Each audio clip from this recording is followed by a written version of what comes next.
ESPN Asheville, WPEK, W225CJ Fairview, WMXF Waynesville, and iHeart radio station. As Cardinals receiver Marquise Brown undergoes further testing to determine the extent of the foot injury he suffered yesterday, Arizona acquired receiver Robbie Anderson from the Panthers for a 2024 sixth-round pick and 2025 seventh-rounder. Anderson was kicked out of yesterday's game by Carolina interim coach Steve Wilks following sideline arguments with his position coach. Cowboys quarterback Dak Prescott out the last 5 games with a fractured right thumb, planning his return for Sunday's game against the Lions. Once Prescott is back, Dallas doesn't need to change its offensive approach much, advises ESPN NFL analyst Louis Riddick. Run-oriented, play-action, pass-oriented, making sure they play the field position battle overall and leaning on the strength of their defense. But with him in the lineup, you would assume and you would hope and you would expect that you will get more consistent decision-making, protecting the football better, being able to make those plays outside of structure when necessary.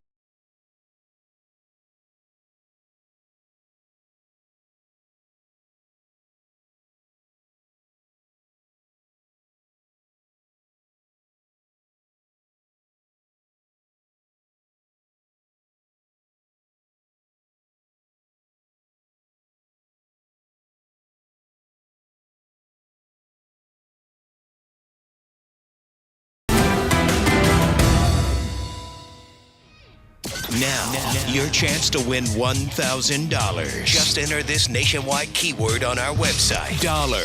That's dollar. Enter it now. Log on now to ESPNAVL.com. And good luck from ESPN Asheville. In the heart of Beer City, USA, 2 men, 1 journey to create a sports show unlike any other. Unfiltered, raw, and honest. One of them played a soccer goalie opposite Ben Stiller. The other once scored 6 points on Steph Curry. These guys know their shit. Let's go! Tank Spencer, Jeremy Greene, The Sportsocracy. Presented by Ingles Supermarkets. Low prices, love the savings. And Fred Anderson Nissan of Asheville.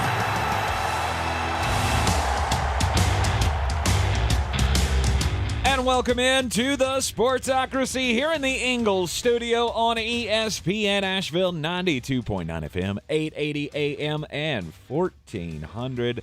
The Sportsocracy, always heard everywhere, live or on demand around the world with the iHeart Radio app. And, of course, seen everywhere on YouTube. Just go to thesportsocracy.com, click on that live video link, subscribe to the channel so you can join us in the chat each and every day. That's your way to get your initial takes on what happened this weekend in the world of football, highlighted on this here program, because it was a hell of a weekend of football.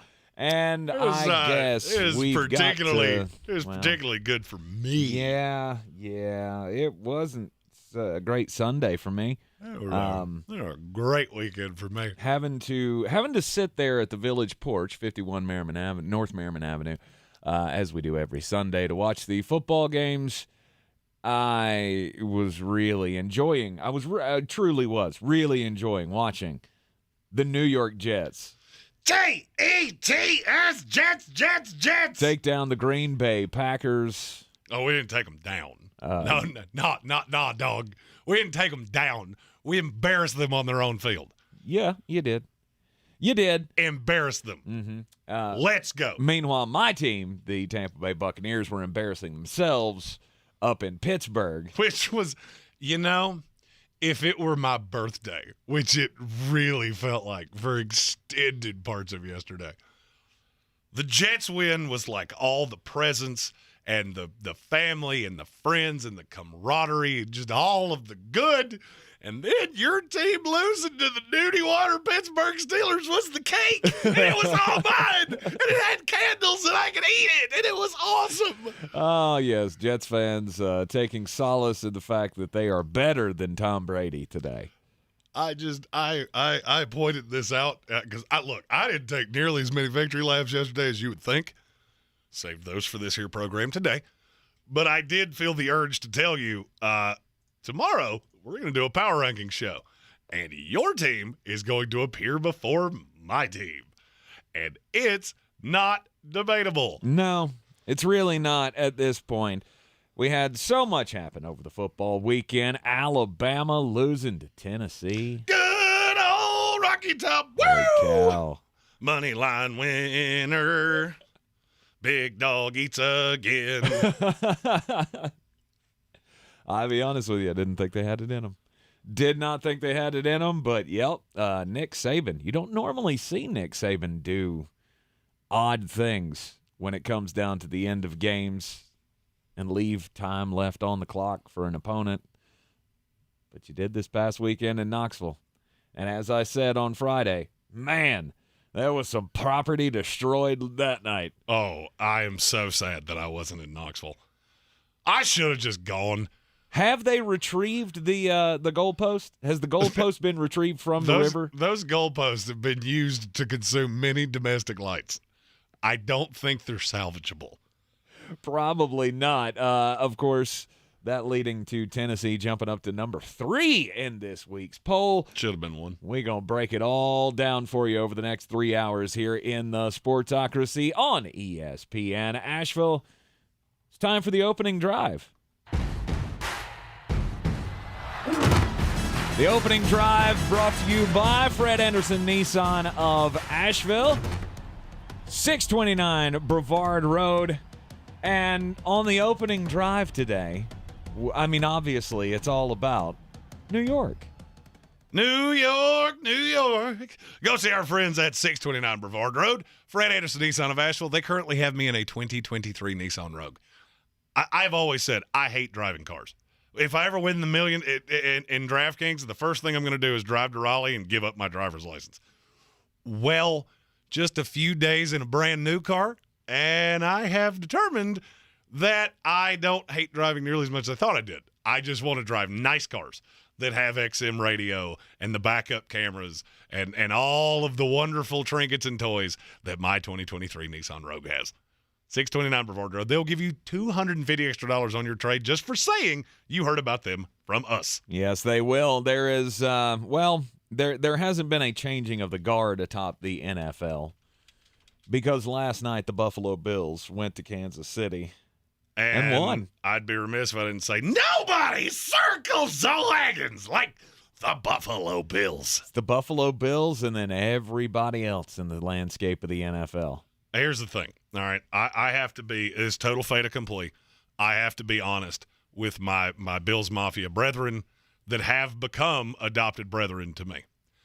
I was rooting so aggressively against you yesterday that I cannot actually quantify it because there is nothing I wanted more to walk in here as a fan of the AFC East leading New York Jets, Jets.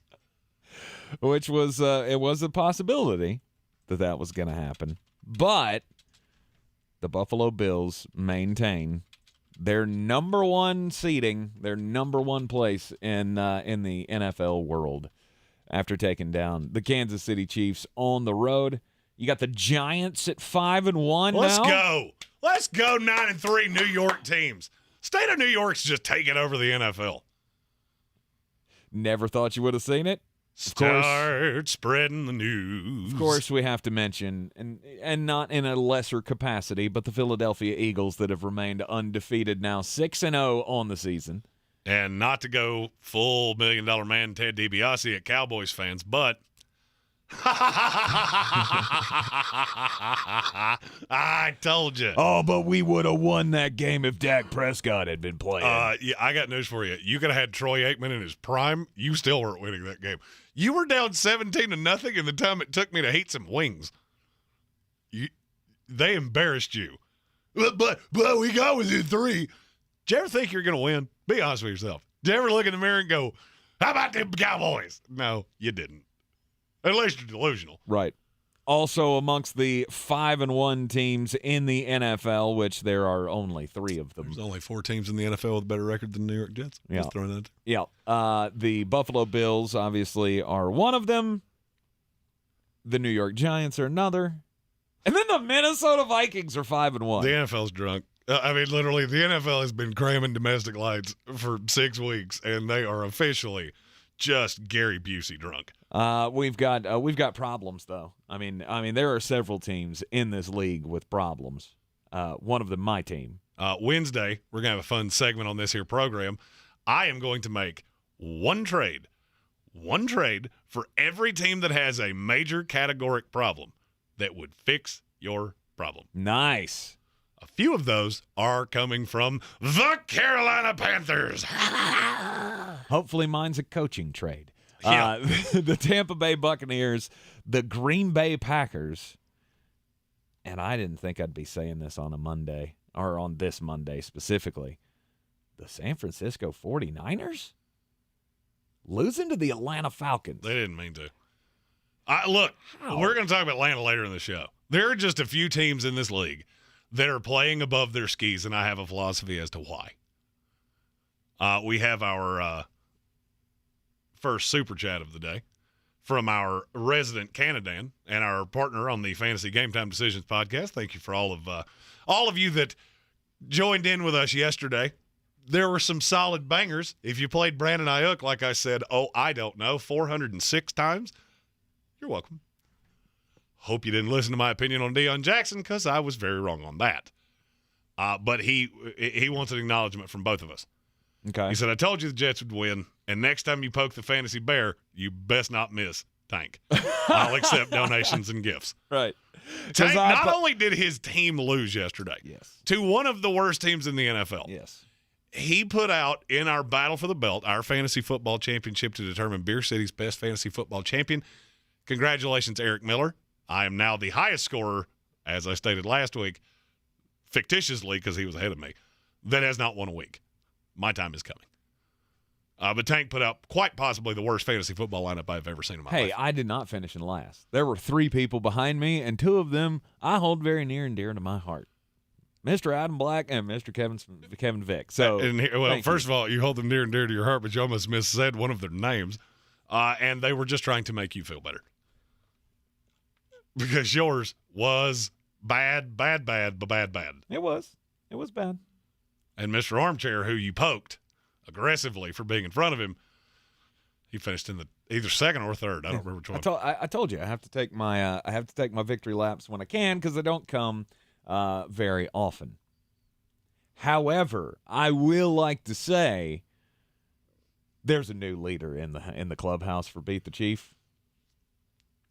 That whole wire-to-wire thing from Mr. Flostradamus. Well, here's the thing. You can't win all the time. Look, that's true. Giving out Kentucky and Tennessee and all the bangers. I mean, look, I'm cut a little thin here. Through the 12 games that we had yesterday, 7-5 for the old tanker. Chief was 6-6. Jeremy, a lowly 5-7. And here's the thing: my reverse psychology on my New York Jets it just keeps working, and so I think I'm gonna keep doing it. I don't think that's a great idea, but if you're that beholden to superstition, I have 13 tattooed all over my body. You tell me. Yeah, you answer that question for me. Am I that superstitious? Yes. I am that superstitious. Jets plus 7.5, Jets plus 7, Jets plus 6.5, Jets plus 9. New shirt.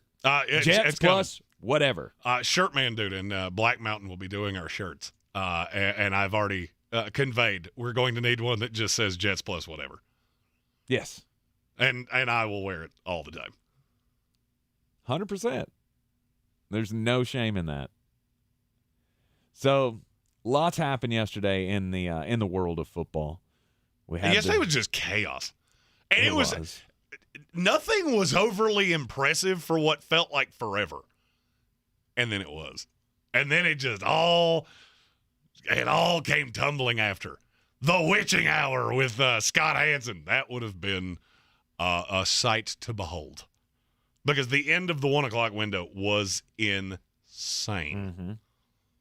You had the Cincinnati Bengals and the New Orleans Saints. Like you thought, oh no, what's wrong with Cincinnati? And then the real Cincinnati showed up in the second half. So I did learn something yesterday. All right, we're at Village Porch, 51 North Merriman Avenue. That's where we watch every Sunday. Except for this Sunday, we will be in Charlotte watching Tank's terrible Tampa Bay Buccaneers and the Carolina Panthers. Did you notice yesterday that you had to actually look at the television to figure out what happened? Yeah. There's a Saints backer bar, or a Saints backer club that comes to the Village Porch. And I knew this, but I didn't think about it until 4 or 5 domestic lights. I kept hearing, anytime I would step outside, I would hear, "Hootie!" Wait, you both say that. I don't know why you both say that, but you both say it, and I don't know which one it is until you finish the cheer. Well, the Saints are the Who Dat, and the Cincinnati Bengals are the Who Day. Yeah, and here's the thing. Handful of domestic lights, I can't tell the difference. Can't tell the difference. New England Patriots winning over the Cleveland Browns. Is it Bailey Zappi time? Is it time to start talking about Bailey Zappi as the starter going from here on out for New England? I don't know who Bailey Zappi is. I have zero idea who that person is. Uh-huh. Now, Bailey Zapp, on the other hand, he had a good game yesterday for the New England Patriots. If his name is Bailey Zappi, mine is Jeremy Greene, and I refuse to go down that path. The AFC East is the best division in football, and it's not even close. It's not even legitimately close. You want to disagree? I think and the you NFC can't. East is right there. The NFC East has a Washington Commanders. End of story. Repeat the line. New England would dog walk them 35-3. Oh, no, there's no doubt. Well, I mean, until now, because now it is officially time. It is Sam Howell time. That's right. Let's go, That's baby. Right. 4 to 6 weeks going to be the time frame for Carson Wentz. So, do they go Taylor Heineke or do they bring in the Rook? Yeah, it'll be Heineke at first. But then, when they realize all is lost, they will turn to the savior of the franchise, Mr. Sam Howell. Yes. Yes, indeed. We'll talk about Sunday Night Football coming up next right here on ESPN Asheville. The Buffalo Bills getting a 4-point win over the Kansas City Chiefs. Is this their year? They've been saying it. We've been saying it all off season long. And after beating the Kansas City Chiefs, you got an argument to make. Ingles shoppers, new Omicron COVID-19 boosters are here. Ingles Pharmacy is now offering the new and improved boosters that target the Omicron variants to patients 12 years of age and up. Stop by the pharmacy to schedule yours today or make an appointment online at www.inglesmarkets.com. Are you ready to tackle your banking needs? Home Trust Bank's team of expert advisors and lenders want to be your teammate. We want to hear your story, learn your aspirations, and assist you with financial needs and provide options that are tailored to you. With a wide range of personal, mortgage, and commercial services, you will discover all your banking needs under one roof with a local and personalized touch at Home Trust Bank. Score big with Home Trust Bank. Ready for what's next. Member FDIC, Equal Housing Lender. The season we've all been waiting for is here. No, not that one. The season of the Big Orange Tent is underway in Western North Carolina. The area's largest selection of Halloween costumes, decorations, and accessories is at the Big Orange Tent at the Asheville Mall. Halloween Express is your one-stop shop for adult and child costumes, superheroes, horror icons, inflatable suits. You can find it all under the Big Orange Tent at the Asheville Mall. 10 to 8 Monday through Saturday, 12 to 6 on Sundays. Everyone's heard about the housing market and this being the best time to sell a house in years. But the same thing applies to cars. Whether you're looking to buy a car, trade in, or sell that car in the driveway collecting dust, Fred Anderson Nissan of Asheville wants to buy your car. They have 2 on-site managers that work with Kelly Blue Book to give you top dollar for your vehicle. You can even have your car appraised instantly at AndersonNissan.com. Stop in and visit them today at 629 Brevard Road in Asheville or call them at 828-365-1663. It's midterm season. MSNBC has the in-depth coverage and analysis to give you a greater understanding of the races, the results, and what it all means for the future of our country. Watch coverage of the 2022 midterms on MSNBC. You wash your hands, you brush your teeth, but what about the nose? How do you clean your nose? With Navage. Navage uses powered suction to pull saline in one nostril, around the back of the nose, and out the other nostril, flushing out allergens, mucus, and germs. And it's why cleaning your nose, the body's air filter, is the next evolution in daily personal hygiene. People try Navage for lots of reasons. Sinusitis, colds, allergies, snoring, things that make it hard to breathe through your nose. But over time, they find that cleaning their nose makes them feel better, a lot better. Over 3 million Navage users have written more than 100,000 reviews, averaging 4.7 stars, saying, best product I've ever used, and amazing, I love my Navage. Navage helps you breathe better, sleep deeper, and snore less, but the biggest payoff is improved health. Navage is good personal hygiene and can help you stay healthier. At Walmart, Walgreens, CVS, Rite Aid, Target, and online. Navage, N-A-V-A-G-E, clean nose, healthy life. Here at Total Wine & More, you'll love what you find this Halloween. Me thirsty. Oh, hey, Frankenstein. Did you enjoy that Cabernet? Oh, good. Want margarita? Well, all the villagers are raving about this tequila. Ooh. And we have it at the lowest price. Economical. Find what you love what you find, with the totally lowest prices for Halloween. Only at Total Wine & More. Drink responsibly, B21.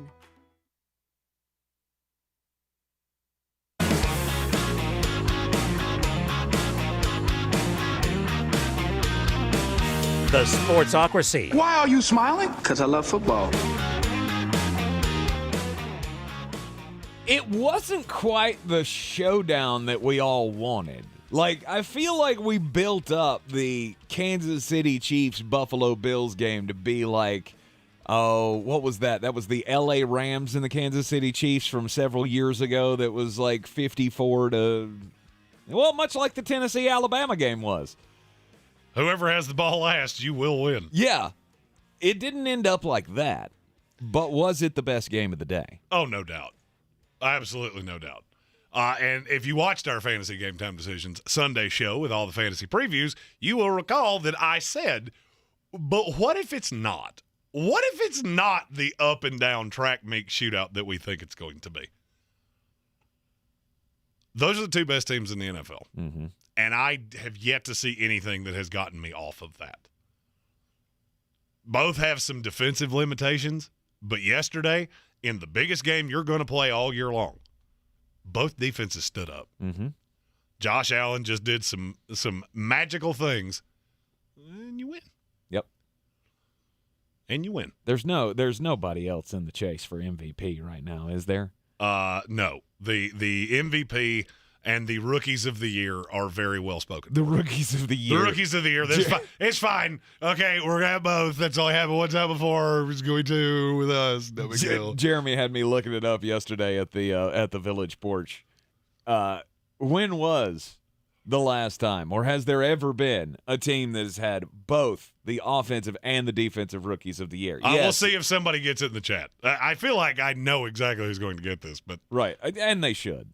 And because there are some fans of that team in the chat, it wasn't as long ago as you might think. It has technically happened twice in the history of the awards. But one of them happened in a time there were 6 teams and there wasn't basic cable, so that doesn't count. Right. It was like 1967 the first time it happened, but it happened not too long ago that the offensive and defensive rookies of the year came from the same team, and Jeremy's convinced that that's going to happen to his New York Jets this year. Breece Hall. Breece and Sauce. They dogs. Yeah. But the Bills and the Chiefs, did you learn anything about these two teams? Nobody can stop Buffalo. Nobody can stop them. They can stop themselves, which they did against the Miami Dolphins. Mm-hmm. But if they don't turn the ball over, I don't know how you're supposed to beat them. They lost a fumble yesterday. That's not enough. This team has to turn over multiple times in the same game for you to have any shot of beating them. Mm-hmm. What could Kansas City have done better yesterday than they did? I mean, because you're going to say run, pass, balance. Run the ball, but why would you want the ball in anybody but Pat Mahomes' hands? You won't. Juju Smith-Schuster was fantastic yesterday. Mm-hmm. Travis Kelce, same thing. Nice little contributions. Sky Moore, Mecole Hardman, Isaiah Pacheco, who I still maintain is the best running back on that team, but apparently I'm the only one that sees that. Andy Reid doesn't agree with you. Mm-mm. Andy Reid doesn't agree with me at all.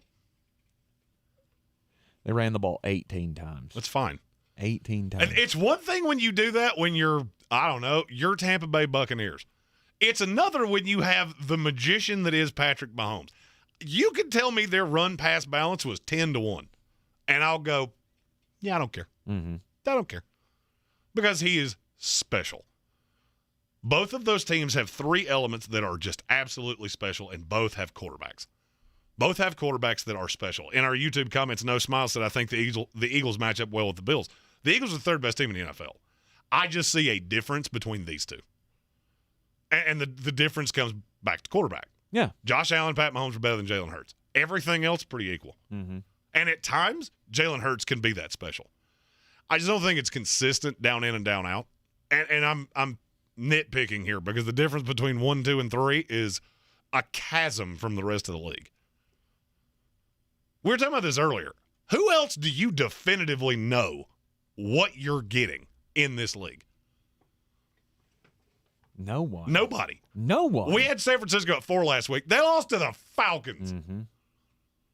And I said that poorly. They didn't just lose to the Falcons. They got dog-walked by the Falcons. And I feel like we do this every year, and yet it still surprises us.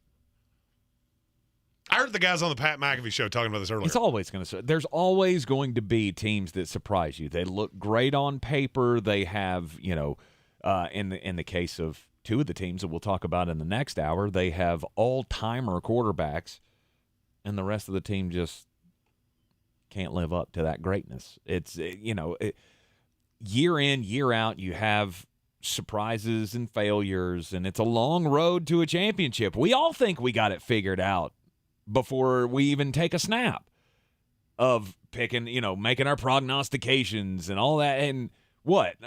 Of the greatest prognostications that we made in the first iteration of this offseason. The most accurate thing we've said is that the Minnesota Vikings were closer to the Packers than you think. Mm-hmm. And the Philadelphia Eagles may not lose a game till Thanksgiving. Right. And that the Buffalo Bills are head and shoulders above everybody else. Oh, they're not head and shoulders. It's them, Kansas City, Philadelphia, everybody else. Mm-hmm. And if you're a fan of an NFC team, yikes. Yeah, outside of the Philadelphia Eagles, there ain't much there. No, we're going to talk about that later in the show. Right. I did a show earlier this morning where they broached a question to me, and I'm not sure I answered it correctly. And I've been thinking about it all day long. I don't know that you answered it correctly, but I can't refute what you said. That's my problem. I don't know if you're right, but I can't say that you're wrong either. The Bills and the Chiefs are at the top of the NFL. In fact, it goes Bills, Chiefs, Eagles, 7 AFC teams, 2 or 3 NFC teams, and then everybody else. It's just been one of the weirdest starts to an NFL season that I can remember. Gage Camplin in our YouTube chat asked us, who's the second best team in the NFC? That's what we're going to discuss after Just a Bit Outside. That's right. Boy, you must be outside your mind. The Sportsocracy.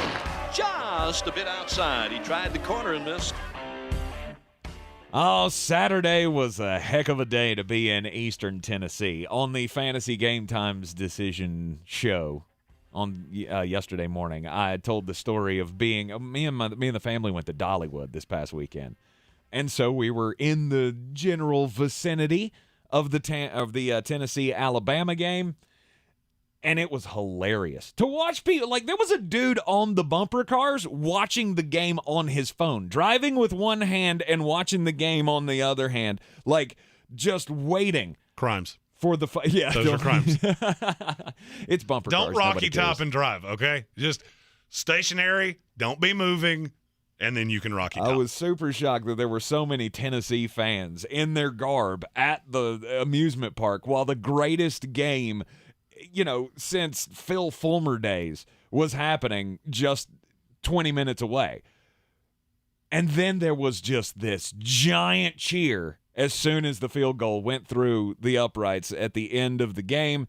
And then Tennessee fans did exactly what every other, and I'm not singling out Tennessee fans, I'm not taking shots at Tennessee. This is not a Tennessee bashing era. I'm so happy. My wife said, this is disgusting. She said, I can't believe Tennessee beat Alabama. And I looked her straight in the face, and I said, baby, facts are facts. Football is better when Tennessee's good, especially SEC football. Agree or disagree?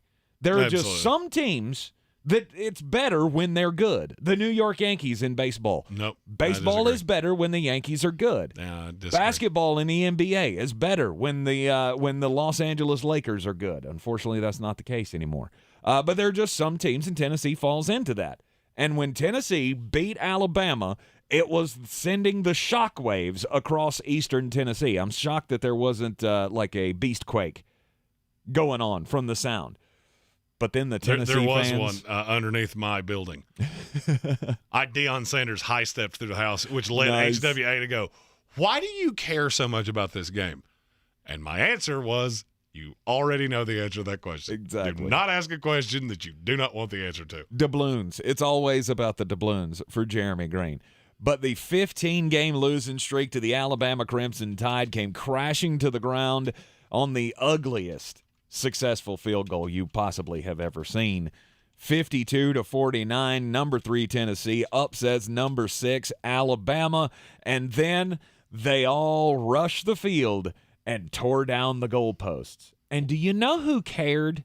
No one. No one. Exactly, no one cared. Because they were fined $100,000. And they went, do I make this out to cash, or who do I make this check out to? Because I'll do it happily. Well, the check I don't think has been written because they have launched a GoFundMe, which is kind of weird. But the Tennessee administration has launched a fundraising campaign with a tweet that said, y'all remember how we tore down the goalposts and hauled them out of Neyland and dumped them in the Tennessee River? Yeah, that was awesome. Anywho, it turns out that in order to play next week's game, we need the goalposts on our field, so could y'all help us out? They're asking for donations from the Tennessee Volunteer Faithful to help replace the goalposts, and they did it in a very cool way they have set donations that you can make. You can make any donation is acceptable, but there is a short link that you can click to give $52.49, the final score. I believe I will game. be doing that right now. And you can also donate $1,019.15, which was the attendance of said game that will go down in the annals of Neyland Stadium history. It was it was just so great. It was so great to see Tennessee take down Alabama, get that monkey off their back, and now you're looking straight at the Final Four. Which we will talk about later in this program. Yes, we will. So you detailed the high side of the college football weekend. Yes. And I am going to detail the low side. Of course you do. Fresno State football pulled off a 7-point homecoming win over San Jose State Saturday night. Didn't have their starting quarterback, but it wasn't the prettiest of victories. Nobody really cares about the game, but something happened in the middle of this game that I don't think I've ever seen before. Okay. The coaches for Fresno State were up in the coaches' box. So you see this on television all the time, the ones that are radioing in the plays, and they don't know who this was yet. Apparently, he will be put on administrative leave. One of the coaches broke the window out of the press box. It fell on 2 people beneath them, cutting them quite severely, and they had to be treated at Valley Children's Hospital. I don't think I've ever seen that before. First of all, why do you not have non-breakable glass, or at the very least, shatter glass on the opposite side Absolutely. of that? Did Ken Dorsey teach us nothing? All right. A little volatile in that room. Probably don't want shards of just falling daggers coming out of the coaching box. Maybe look into that for the future. And coach, okay, calm down. You won. All right, you won, and you broke glass in the press box. What would you have done had you lost? Just maybe calm down. It's dangerous. Oh, it could have been very Absolutely bad. dangerous. Some of the pieces of glass that I said, there was a video of this. I don't know how I will never understand what people are actually videoing when they catch these things. It's pieces of glass as big as my fist that just look like knives falling out of the sky. Mm-hmm. And they hit these 2 poor girls in the mezzanine. Yikes. That has lawsuit written all over it. Oh, 100%. And they will And they will win. They won't quite get 100%, but they're going to get as much of that 100% as they possibly can. You are in the Sportsocracy here on ESPN Asheville. There are some weird teams in the NFL this year. You got both the New York teams that nobody can really explain, but then you got a couple other teams that we thought were just going to be god-awful, and they're not. What's happening? Flostradamus will tell us up next. This is your Exergen Temporal Scanner weather forecast on ESPN Asheville. Freeze warning up midnight tonight until early Tuesday morning. We've got temperatures in the 20s and 30s here. And I think we'll see 30 degrees all the way down to the valley tonight. Mostly sunny Tuesday, high 46, low 30. And then we'll climb into the 50s for Wednesday and Thursday. 60s and 70s showing back up in Asheville coming up for the weekend ahead. Some low 70s Saturday and Sunday. I'm meteorologist Scott Larimore. That's the latest Weather Channel forecast. This report is sponsored by Audible. This fall, find everything you love listening to on Audible. From memoirs and true crime to celebrities and sci-fi. Audible is the home of storytelling, audiobooks, podcasts, and originals. Sign up for a free 30-day trial at audible.com. I love mornings, which is a good thing since the Today Show starts early. Morning, welcome to Today. Those first hours set the tone for the day ahead. We're here to give you the best start. You get the news, learn something new, and even get a little boost. You start the day off with a clean slate, and we hope you'll start it with us. We begin our day so you can take on yours. Because every day needs today. Watch the Today Show weekday mornings at 7 on NBC. The United States Constitution says you have a right to keep and bear arms. That's a quote. It's plain English. But Sherry Beasley opposes your right to self-defense. Beasley was a liberal activist judge. She supports banning firearms and magazines that are owned by tens of millions of law-abiding Americans. Beasley wants to criminalize the private transfer of firearms. That means trading or even loaning guns to your own extended family would require government permission every time. That's how Beasley got endorsed by radical gun control groups. But Ted Budd, he defends your rights. Ted Budd is A-rated and endorsed by the NRA. Ted Budd knows North Carolina gun owners because he is a North Carolina gun owner, firearms dealer, and instructor. Vote freedom first. Elect Ted Budd, U.S. Senate. NRA Victory Fund, Inc. paid for and is responsible for the content of this advertising. Not authorized by any candidate or candidates committee. 11250 Waples Mill Road, Fairfax, Virginia, 22030. For more information about contests on the station, log on to ESPNAVL.com. Since man created roads, they've been looking for ways to get off-road and vehicles to take them there. That's where Outlaw Off-Road comes in. A premier off-road center for Jeeps, trucks, and SUVs with a complete lineup of off-road and overland services, including maintenance and repair to make your vehicle all that it can be. Check out their location right here in Western North Carolina at 85 Avery Creek Road. Call them today at 828-974-8480 or visit them on the web at theoutlawoffroad.com. At Ingles Weather, we're celebrating Friday night rivals, televising college basketball games, bringing the Fan Fest to semi-pro soccer, or taking you out to the ball game at your minor league park. It's all in the bag. Ingles, low prices, love the savings. I believe real estate isn't about properties. It's about people. I am Clarissa Marshall with eXp Realty, serving all of Western North Carolina. Navigating the home buying and selling journey can feel overwhelming at times, and that's why having an agent who cares about you and your needs is key. I'm a native of Western North Carolina, and I close over a home a week. I'm an expert in the market, pricing my sellers correctly to net you the most money, and working as a skilled negotiator for my buyers. Please give me a call today at 828-774-6343 to set up a complimentary market analysis.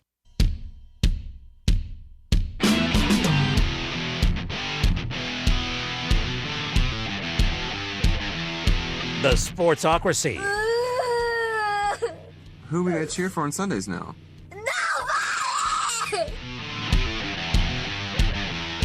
Oh, please. There was a prayer said at the village porch yesterday that I think, look, I'm always for God answering prayers. Except for when they come from Jeremy Greene and he's praying for my pain and anguish. He had the audacity to pray that I have to drive to Charlotte next weekend to see my Buccaneers lose to the lowly Carolina Panthers. Like, that's just meanness. Pure meanness. I don't ask for much. I am a simple man of simple means. But there is little in this life that I have ever wanted more. Mm-hmm. You talk about the quietest car in the state of North Carolina. That would be awkward. I don't know that it will be. I really don't know that it will be. It was only I only sat in my quietness after the loss to the Pittsburgh Steelers yesterday at the Village Porch. Because, you sat in your quietness because you were throwing things into the chat that cannot be said out loud. This is very true. And I also may have had, a shot or a couple beers just to drown my sorrows. Jason Trump asked if you got HWA, her celebratory beverage.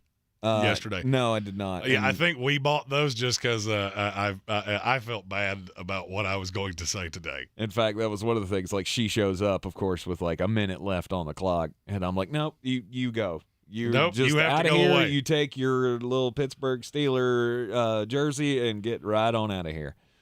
No, we don't need that at all.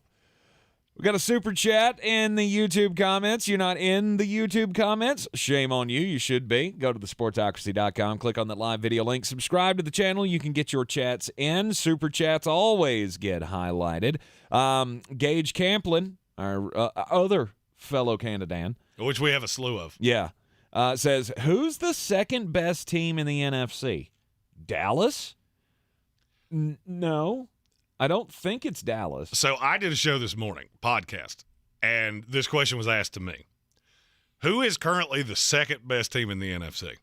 And what they wanted me to say was the Dallas Cowboys. Mm-hmm. And when that was said back to me, I went, are you still drunk from yesterday? Like, did we forget they were down 17-0 in like the blink of an eye? Mm-hmm.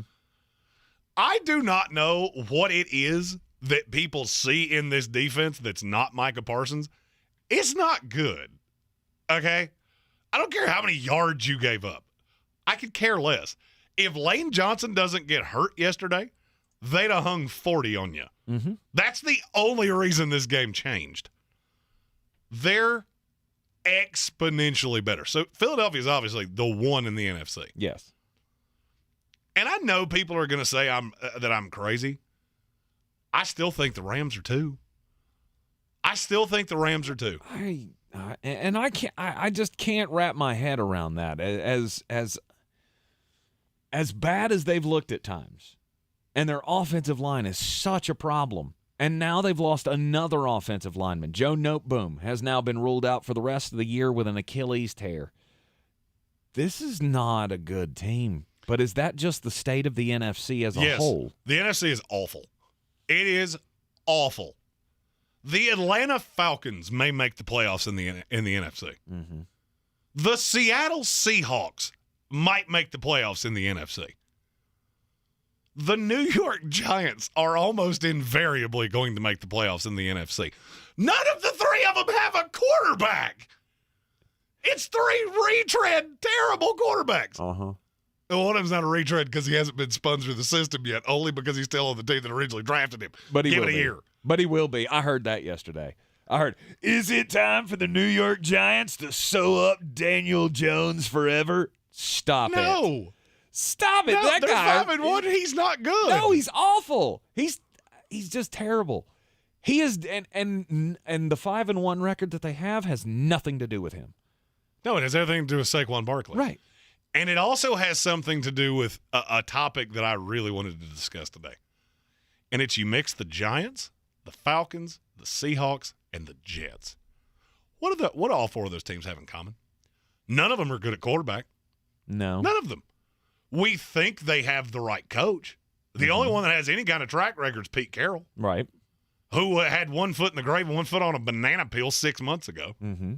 What do they have in common?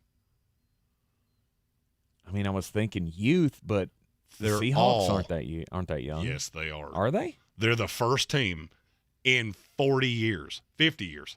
I did the math did math. Uh-huh. To start 2 rookie tackles. Okay. And they're fantastic. The 2, Charles Cross and Abram Lucas, have been fantastic. Tariq Woolen has been fantastic.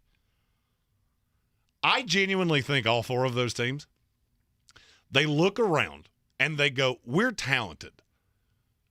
but we don't even know what we don't know. I noticed this with the Jets yesterday. There is this youthful energy around that team. They thoroughly enjoyed beating the Green Bay Packers because they have been told since the minute they were drafted here, well, you might be good in a few years, but you're still the same old Jets. And I think all four of those teams have this in common. You've got a coach that's got you buying in. Talent margins, we've said this forever. The talent in the NFL between the best team and the worst team is not as drastic as you think.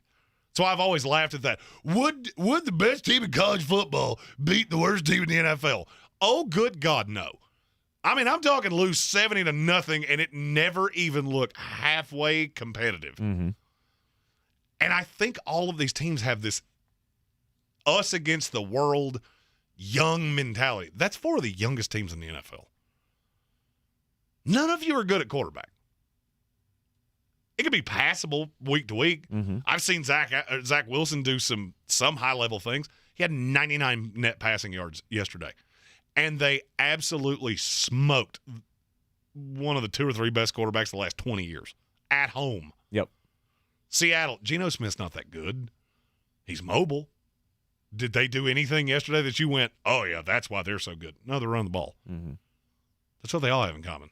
They're all running the ball quite aggressively and quite well in large part. Atlanta's the one that doesn't necessarily lend into that, but their quarterback runs. Right. And so just the buy-in. We undervalue how important a coach is. The New England Patriots, I'll put them in this too. That team couldn't play dead in the Western from a talent standpoint. You really look at that roster and go, there is no excuse. There is no excuse for you to be beating the Cleveland Browns. They just beat them. They smoked them at home. It was never close. Nope.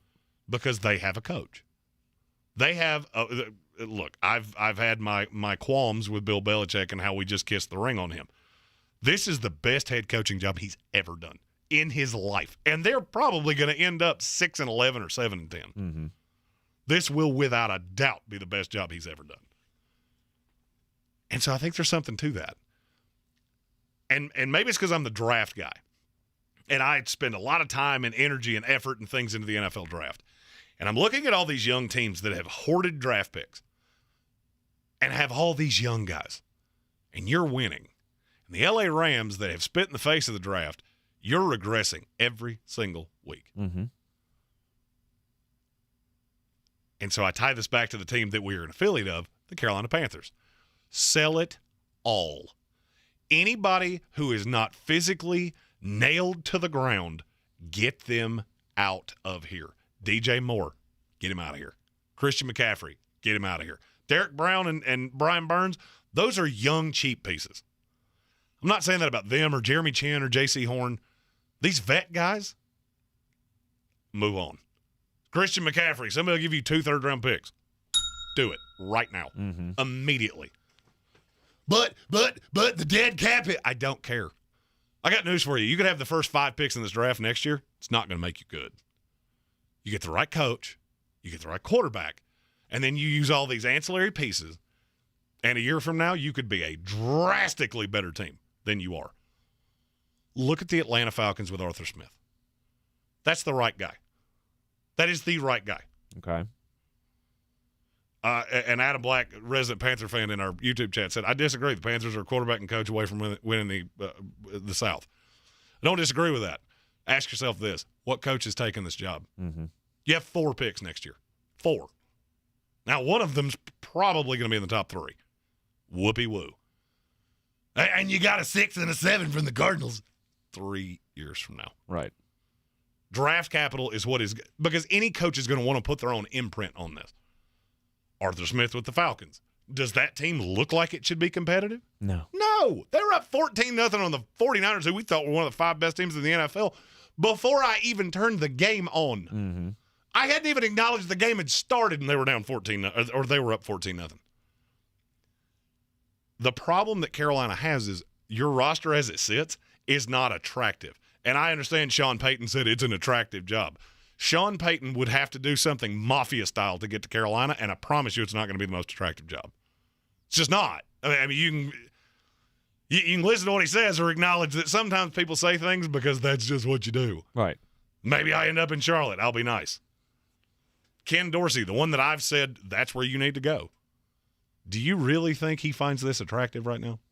As it sits, limited draft capital, owner that looks petulant sitting up in the stands, fan base is completely tapped out. Mm-hmm. How do you change that? Bring in the youth. And the only two I'm really saying are Christian McCaffrey and DJ Moore. DJ will fetch more than you think. Christian McCaffrey won't, but I promise you, you're not building a winning roster with a $20 million running back. It's just not going to happen. Yeah. Christian McCaffrey won't because of the money. DJ Moore, what do you say? Green Bay Packers give you a first-round pick for him right now. First-round pick? I promise you they would give you a first-round pick for him right now. He's young, he is talented, and he fits in practically any scheme. Mm-hmm. Do you realize how easy it is to draft receivers? The New York Jets found a way to do this. Braxton Berrios is their 4. Yeah. All right? It is not that hard to find receivers, and it is not that hard to find running backs. Move on. Get young. Blow it up. Be terrible. All 4 of those teams, Jets, Seahawks, Falcons, who's the other one I said? Giants, Seahawks, Falcons, Jets. Yeah. You know what they all had in common? What? They were terrible. Mm-hmm. Seattle Seahawks were terrible last year. Jets have been terrible for a decade. Giants have been terrible for a decade. But you got young, you drafted well, and now you're set up for the future. Because a team that is actually a quarterback away from being competitive is the New York Giants. Because Brian Daboll has instilled a culture. Right now, I don't even know what your culture is going to look like in Carolina. You are in the Sportsocracy here on ESPN Asheville. And, well, I don't think we really answered the question. Who is the second best team in the NFC? We'll get to it next.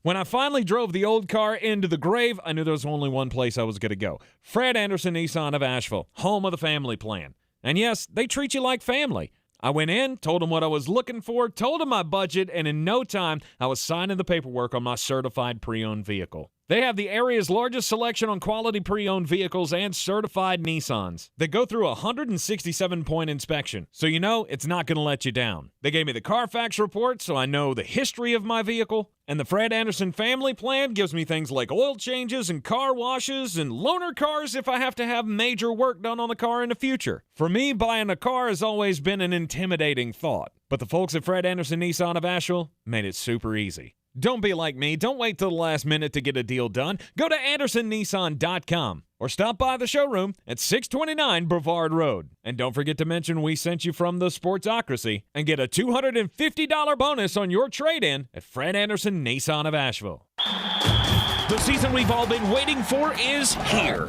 No, not that one.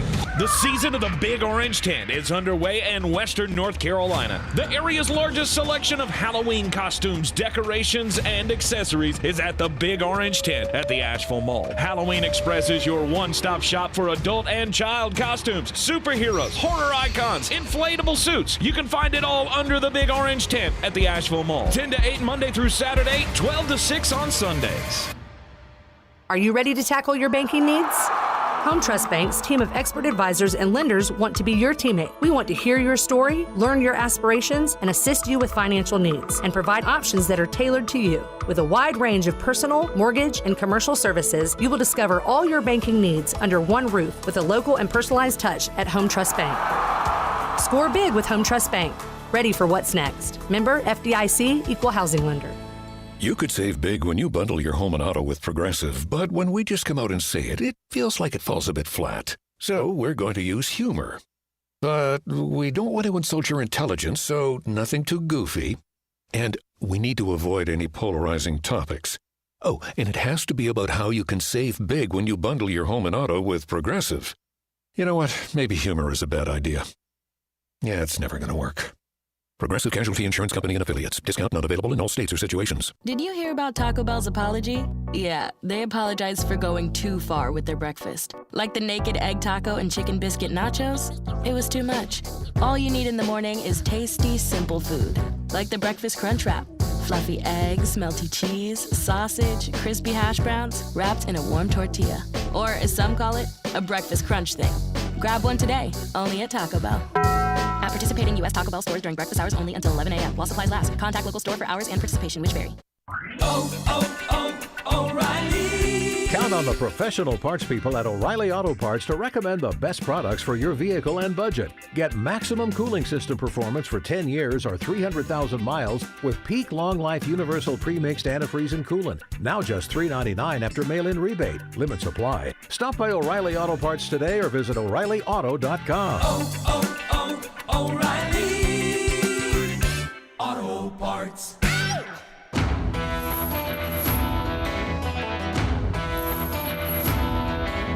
The Sportsocracy. You were just dumbing a bag of hammers. So Jeremy was asked on another podcast this morning, who is the second best team in the NFC? Gage Camplin, member of the House of Reprehensibles, super chatted the same question and wanted to know if it was Dallas being the second best team in the NFC. And I can't get there with Dallas. I can't get there with Dallas. I can't get there with the LA Rams. But the Rams, to me, they have shown a proclivity to go, okay, we have a problem. Let's go address it by trading for someone. You tell me, if somebody makes a high-end blockbuster deal at the trade deadline, why is it the LA Rams? But with what? Draft picks. They don't care. They've made it very clear, we don't care.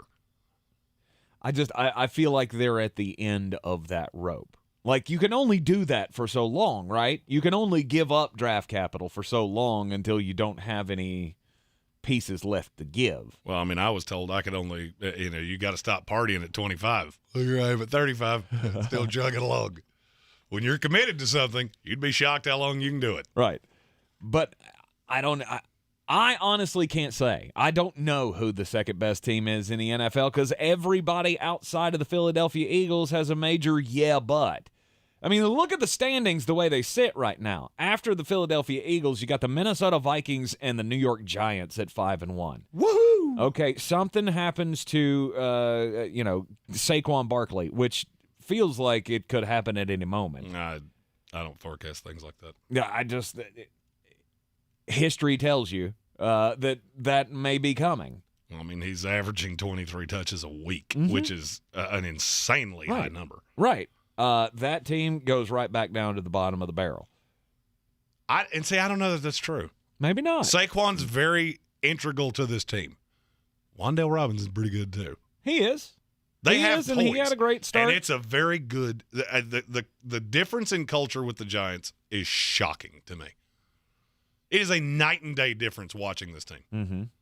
But then you go Tampa Bay, San Francisco, L.A., Green Bay. They all have big butts. And they all have just been shellacked by somebody. Mm-hmm. And that's terrifying to me. I think I'm still on San Francisco, but it doesn't feel right. None of it feels right. None of it feels right. Every answer feels like, I don't like any of this. Dak Prescott comes back. Maybe the Dallas Cowboys do, become the second best team in that conference. You know what? You know what? After the break, we're going to talk about that. I'm so tired of listening to this. You are in the Sportsocracy here on ESPN Asheville. This is your Exergen Temporal Scanner weather forecast on ESPN Asheville. Freeze warning up midnight tonight until early Tuesday morning. We've got temperatures in the 20s and 30s here. And I think we'll see 30 degrees all the way down to the valley tonight. Mostly sunny Tuesday, high 46, low 30. And then we'll climb into the 50s for Wednesday and Thursday. 60s and 70s showing back up in Asheville coming up for the weekend ahead. Some low 70s Saturday and Sunday. I'm meteorologist Scott Larimore. That's the latest Weather Channel forecast. This report is sponsored by Taco Bell. Taco Bell is sorry for going too far with its past breakfast. All you need in the morning is tasty, simple food, like a breakfast crunch wrap. Fluffy eggs, cheese, sausage, hash browns wrapped in a warm tortilla. Grab one at participating Taco Bell stores during breakfast hours only until 11 a.m. while supplies last. Did you hear about Taco Bell's apology? Yeah, they apologized for going too far with their breakfast. Like the naked egg taco and chicken biscuit nachos? It was too much. All you need in the morning is tasty, simple food. Like the breakfast crunch wrap. Fluffy eggs, melty cheese, sausage, crispy hash browns wrapped in a warm tortilla. Or, as some call it, a breakfast crunch thing. Grab one today, only at Taco Bell. At participating U.S. Taco Bell stores during breakfast hours only until 11 a.m. while supplies last. Contact local store for hours and participation, which vary. I'm Will Selva from Good Morning Football. And I'm MJ Acosta-Ruiz from NFL Total Access. Will and I are teaming up for a brand new podcast, El Huddle. El Huddle is the first English-language original NFL podcast by and for the Latino fan base. But don't worry, everything will be in English with a little bit of Spanish and Spanglish flair thrown in. No fluency required, just a love of the game and a love of the culture.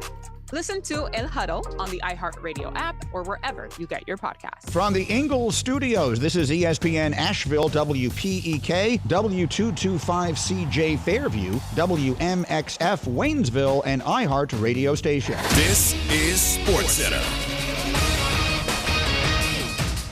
I'm Christine Lisi. For the second night in a row, the spotlight in baseball's postseason is on the Yankees and Guardians in the ALDS. They've got a winner-take-all Game 5 tonight. Cleveland's bullpen, well-rested and ready. On the Yankees side, which relievers manager Aaron Boone uses comes down to one thing, explains ESPN MLB insider Buster Olney. Who does Aaron Boone trust after Jamison Tyone? We know that they love Wandy Peralta. Who cares that he threw 27 pitches in Game 3? Who cares that he wound up pitching in Game 4? It's about trust. They really trust him, and they really trust Nestor Cortez, who's one of their starting pitchers, because they feel like he pitches with such heart. Game 5 coverage 6:30 Eastern on ESPN Radio. NFL, as Cardinals receiver Marquise Brown undergoes further testing to determine the extent of the foot injury he suffered yesterday. Arizona acquired receiver Robbie Anderson from the Panthers for a 2024 6th-round pick and a 2025 7th-rounder. Anderson was kicked out of yesterday's game by Carolina interim coach Steve Wilkes following sideline arguments with his position coach. Rams left tackle Joe Noteboom out the rest of the season with a torn Achilles tendon. Keyshawn, J. Will, and Max. The Cardinals need to move on, as far as I'm concerned, from Cliff Kingsbury. Don't look at the previous 4 years he gave you. Forget that. You look at this year. Just like you did Steve Wilkes, it's time to cut bait. The guys will be back Tuesday morning at 6 Eastern on ESPN Radio and on ESPN2. Now, your chance to win $1,000. Just enter this nationwide keyword on our website. Grand. That's grand. Enter it now. Log on now to ESPNAVL.com. And good luck from ESPN Asheville. He's a degenerate gambler. You are a smelly pirate hooker. And he's cheaper than oxygen. He's useless. But somehow, they make it work. Jeremy Greene, Tank Spencer. There's no holding back in the Sportsocracy. Presented by Ingles Supermarkets and Fred Anderson Nissan of Asheville. It is the Sportsocracy on ESPN Asheville, 92.9 FM, 880 AM, and 1400. We are heard everywhere on the iHeartRadio app, live or on demand. If you're just joining us on the program, we welcome you into a football Monday as we wrap up everything that has happened over the weekend around the NFL. A little college football coming up as well. We got to talk about that Tennessee-Bama game. Man, it hurts my soul to say it, but go Volunteers. Good old Rocky Top. Woo! Yes, sir. And, not much to celebrate today with my Tampa Bay Buccaneers, but a whole lot for Jeremy to be happy about with his New York Jets. 4-2 on the season, and he just can't wait for tomorrow's power ranking show so he can put his team ahead of my team. They're going to have a number beside their name that I never thought I would be able to. Yeah. Hashtag no homer. Yeah. Hashtag no homer. And just temper the expectations. Look, I tried to tell you. I tried to get you on board with this team is better than you think they are. You keep trying to badmouth, preparing yourself for the worst. That's called being a Jets fan. I get it. I have done the same thing with my team when they don't have Tom Brady or an amazing defense. Now it doesn't appear that we have either of those things, but we'll talk about more of that coming up later on in this hour. He's really sick and tired of people talking about the Dallas Cowboys. I do not understand why this is so hard for people to figure out. Okay. What? What exactly are you seeing with this team? When I got asked this morning, all right, they're the second best team in the NFC. Defend that one for me.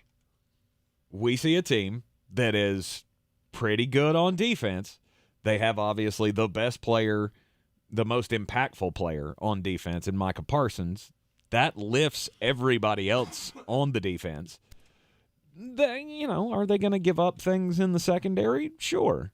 But they come up with timely plays on defense, and they've been doing enough to win. At least there's that. I can't say great things about the offense because it's just not there.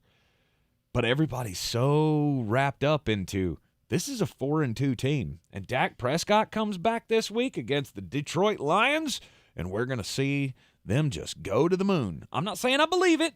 I'm saying that's the narrative that is out there. What does Dak Prescott do well? I mean, he's a mobile quarterback. I feel like he's got a good arm. He's relatively accurate. He's fine to good at pretty much everything. And he's being made out to be Aaron Rodgers. I got news for you. He ain't. No. He ain't even close. He's not even in the ballpark. And I keep hearing this, when Dak Prescott – Mike Greenberg did this morning. He said they're the best team in the NFC with Dak Prescott. That's the stupidest thing anybody has ever said into a microphone. And people say that all the time. That's the funniest thing I've ever heard. It's not really the funniest thing you've ever heard. That is actually the stupidest thing I've ever heard somebody say into a microphone. If you watched that game last night and came away with, if Dak Prescott was here, they're better. You don't understand this game. That is all I have for you. Philadelphia didn't do anything overly well. It was never in doubt. Mm-hmm. Well, but if they played in doubt, I don't care. I don't care if they play in Philly. I don't care if they play in Dallas. I don't care if they play it on the moon. I don't care if they play it on Tuesday, on a train, with green eggs and ham. I don't care how you play this game. It's not even close. And now, if you want to tell me, Dak Prescott's so much better than Cooper Rush. Statistically, no, he's not. Does he throw for more yards? Sure. Is he more efficient with the ball? Oh, good Lord, no. Before last night, Cooper Rush was one of the most efficient quarterbacks in NFL history through 5 starts. Mm-hmm. That's not who Dak Prescott is. It's not who he's ever been. And so now you say, when Dak comes back, they're just going to be throwing it all over the field. And I ask one very simple question. To who? CeeDee Lamb. CeeDee Lamb went 5 for 68 last night. You're not going to do – I mean, that's going to be right about what he does. He will have better games than that. He's not Justin Jefferson. I hate to break that to people. He's not. And there is nothing else on this team that scares anybody. Michael Gallup had 7 targets last night, caught 2 of them. 5 of them were catchable. 2 of them he just outright dropped. The next 2 leading receivers on this team were Jake Ferguson and Peyton Hendershot. Aaron Rodgers can't win with weapons like this. Why in the world do you think Dak Prescott's going to? It's the definition of insanity to me. You really think this team's better than the Tampa Bay Buccaneers? Are you out of your mind? They're better than Philly. They're not better than Minnesota. They're not better than the LA Rams consistently. And I knew people would say, you're just a homer. You hate the Cowboys. I don't care about the Cowboys. Their fans annoy me sideways. So I went the analytical route. Name the players on that defense that are in the top 20 of their own position, analytically, completely analytically driven. Analytically driven. Name me the player on that defense that's in the top 20 at their position. Micah Parsons. I said other than Micah Parsons. Oh, other than Micah Parsons. You follow directions about as well as Cowboy fans do. Lawrence, DeMarcus Lawrence. End of message. Repeat the line. You want to hear it again? There's not another one. There's not another one that's with Micah Parsons on the field. Okay. He is a special player. No doubt. Lane Johnson, he was irrelevant. And look, that's one of the best right tackles in the league. I get it. You're too easy to neutralize. Look at the touchdown. The last touchdown for Philadelphia. You had finally made this a game. And what happened? You let Jalen Hurts methodically drive the ball down the field on you. There wasn't anybody in the frame. Because you have to sell out to get to quarterbacks because your back half is awful. Any team that can legitimately beat you on the backside is going to beat you on the backside. So be honest about these wins that make Dallas look so good. You beat a New York Giant team that can't throw. All you did was pack it in and you were able to run on them because they were missing their best interior defensive player. The Bengals line at that point was a disaster. It's not much better right now, but it was a disaster at that point. The Commanders who can't throw and the Rams who can't throw. Tremendous. You know you play this week? Detroit Lions. I won't be shocked if they beat you. I won't be shocked in the least. Dak or no Dak, I don't care. You left out Cincinnati. I didn't leave out Cincinnati. I said it specifically. You played a team whose line was the worst in the NFL at that moment. Congratulations. You have a good pass rusher that got home. Mm-hmm. When you get into a shootout, a legitimate, I'm playing one of the best offenses in this league, you cannot keep up with them. And the difference between Cooper Rush and Dak Prescott is not that drastic. I don't know how he has gone away for 5 weeks, and somehow he has gotten better every week in people's minds doing absolutely nothing. He's a middle-of-the-pack quarterback in the NFL that has middle-of-the-pack weapons, and everything on this team is middle-of-the-pack, except CeeDee Lamb and Micah Parsons. Mm-hmm. That's it. You know who else I can say that exact same thing about? Who? That Rams team you beat. That Rams team that everybody's losing their mind about, oh, what are they going to do? Their line is not that much worse than yours. They statistically run better than you do. They just don't do it as often as you do. They don't hit as many big plays as you do. They don't have near as much money wrapped up in that position as you do. Congratulations.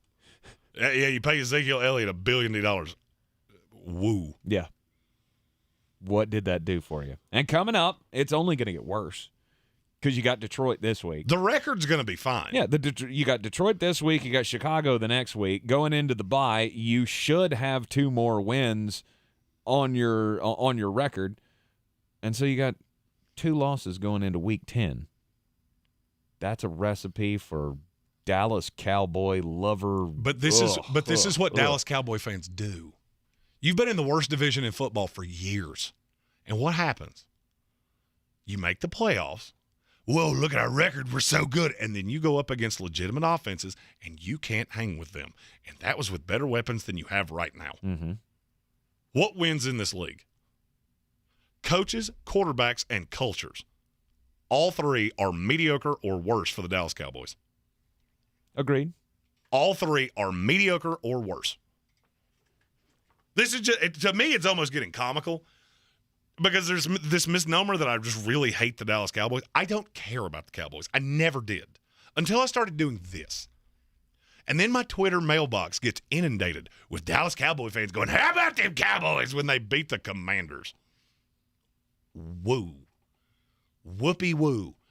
You go into a playoff game against Tom Brady. You winning that? No. A team that I'm going to eviscerate in 20 minutes. Mm-hmm. You're not beating that. You're not beating Matthew Stafford in the playoffs. You're not beating Aaron Rodgers in the playoffs. You're not beating that Philadelphia Eagle team that just beat you last night. You're not beating any of these teams in the playoffs. You're not a contender. How delusional do you have to be to look at this team that has nothing outside of CeeDee Lamb that is a consistent threat? Tony Pollard is good at times. Sprinkled in. Mm-hmm. He's the cheese on top of the lovely pasta dish. The problem is your pasta is very stale because the basis of this team is not very good. How many more breaks is it going to take for the Dallas Cowboys to continue this, what's the right word, mirage? Because I feel like you've gotten break after break after break after break of Cincinnati comes to town, and they just couldn't handle your pass rush, and you snuck out a win. I'm going to say something that's not popular, and you're going to roll your eyes when I say it. Okay. Cooper Rush is better for this team than Dak Prescott is. Yeah, that doesn't... They don't give him any platitude. This offense... Has he earned any, though? No, God, no. But this offense looks like it fell out of a high school with Cooper Rush. Mm-hmm. When Dak Prescott comes back, what's going to happen? Now you all of a sudden are going to start letting him throw it 45 times a game. We've seen you do it. I've seen you do it with this exact same coaching staff. Mm-hmm. So either they got somehow smarter or they're going to fall right back into the exact same thing I've watched them do time after time after time after time.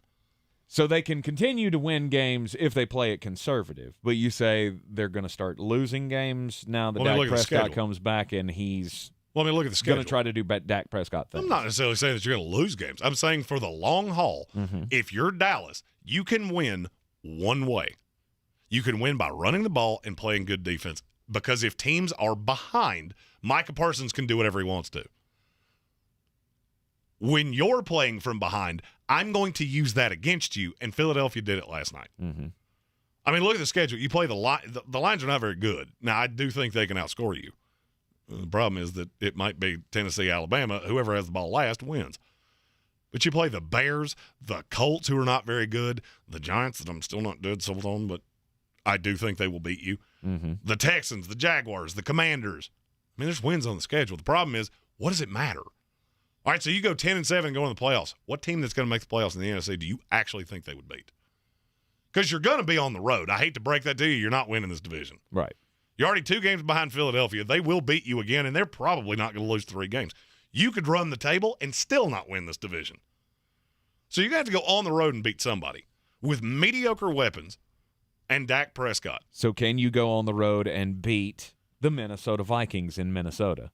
I don't think they're winning that division, but I still think Green Bay wins that division. Yeah. I'm not dead sold on Minnesota. I think if Skylar Thompson doesn't get hurt, they lose yesterday, but that's just me. Could be, but I'm trying to think, like, best scenario for the Dallas Cowboys would be not going to Lambeau Field, but going to Minnesota to face them. With that annoying horn and Kirk Cousins and Justin Jefferson. Justin Jefferson would have 400 yards on Trayvon Diggs. Mm-hmm. That's where I was headed. Kirk Cousins will carve you up unless it's a primetime game, and then you got a shot. Or maybe you get lucky and you get a home game in L.A., you beat the Rams, and then you get to see that Eagles team that you just lost to last night. Right. Good luck. Yeah. Are you going to Tampa and beating Tom on the way in the out? Playoffs? On the way out, we have a fantasy football question from our Police League friend, Jason Quinones. Should I trade away DeAndre Hopkins and David Montgomery for Devontae Adams? Yes. 100% yes. 100% yes, and no, Devontae Adams is not going to get suspended. And even if he did, I'm not sure I care. Yeah, I don't think he's going to get suspended either. And if you need more fantasy help, Armchair Commentary and I will be 9 o'clock tomorrow morning. All the things for your team. There will be a graphic on the Facebook after the show. You should throw in your questions. We'll answer those. And we have a little segment of my team is not good. I can't say exactly how that's going to be titled on this show. Yeah. And we will fix your teams for you. Nice. Green Bay Packers, what's the problem there? Aaron Rodgers, is he contributing to the issues that the Green Bay Packers have, or is he just a victim of bad coaching? Talk about them up next here on ESPN Asheville. This is your time saver traffic on the new ESPN Asheville. Traffic is slow, 26 westbound between Hendersonville Road and the Blue Ridge Parkway. On the Captain Jeff Bowen Bridge, traffic line moving well, busy and steady. Sweeten Creek Road northbound, approaching Mills Gap Road is slow. Near Fletcher, Hendersonville Road northbound, approaching Fanning Bridge Road is slow. Near Avery Creek, Boulevard Road northbound, approaching Long Shoals Road delays. Merriman Avenue north and southbound near Edgewood Road delays. And Riverside Drive near Bannister Drive near AB Tech and Woodfin seeing delays. I'm Lee Benfield with your time saver traffic.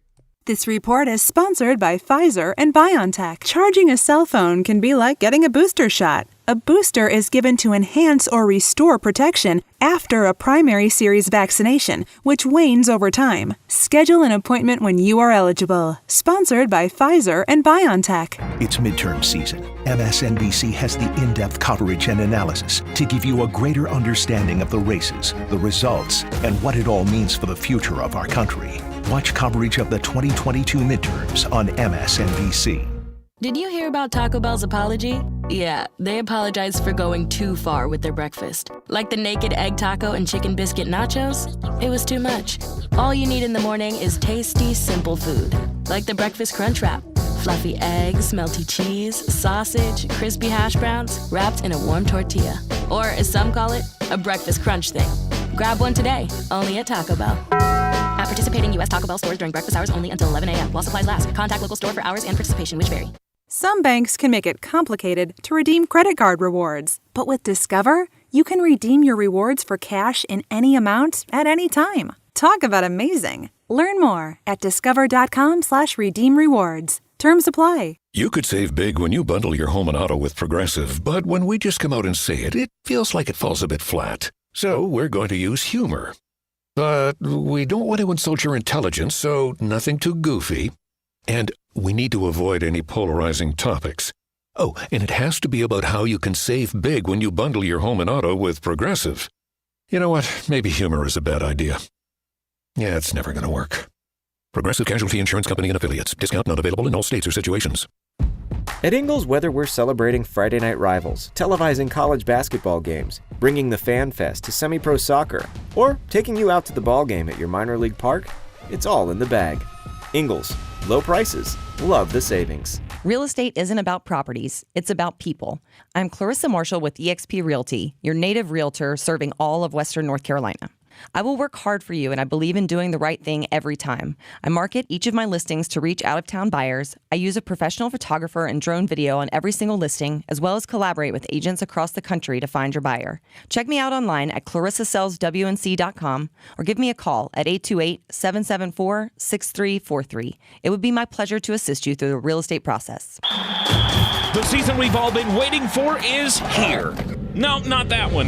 The season of the Big Orange Tent is underway in Western North Carolina. The area's largest selection of Halloween costumes, decorations, and accessories is at the Big Orange Tent at the Asheville Mall. Halloween Express is your one-stop shop for adult and child costumes, superheroes, horror icons, inflatable suits. You can find it all under the Big Orange Tent at the Asheville Mall. 10 to 8 Monday through Saturday, 12 to 6 on Sundays.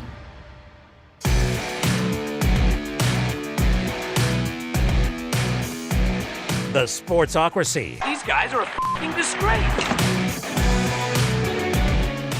Back here in the Ingles studio and the Green Bay Packers. Yikes. That you was lost. Not pretty. And saying you lost doesn't really give it any credence. I mean, you got handled at home by the New York Jets, who are better. Jets. Who are better than NFL fans, I think, want to give them credit for. That defense is terrifying. That defense is really, really, really good. And this is and here's the thing. It's exactly what you want to see from a team. Now, Jeremy, this is your team, and you can talk better about them than I can. But I think it hits a little harder when it comes from somebody who's not a fan of the New York Jets to look at that team and go, you're exactly on the right path. Of Robert Saleh was what?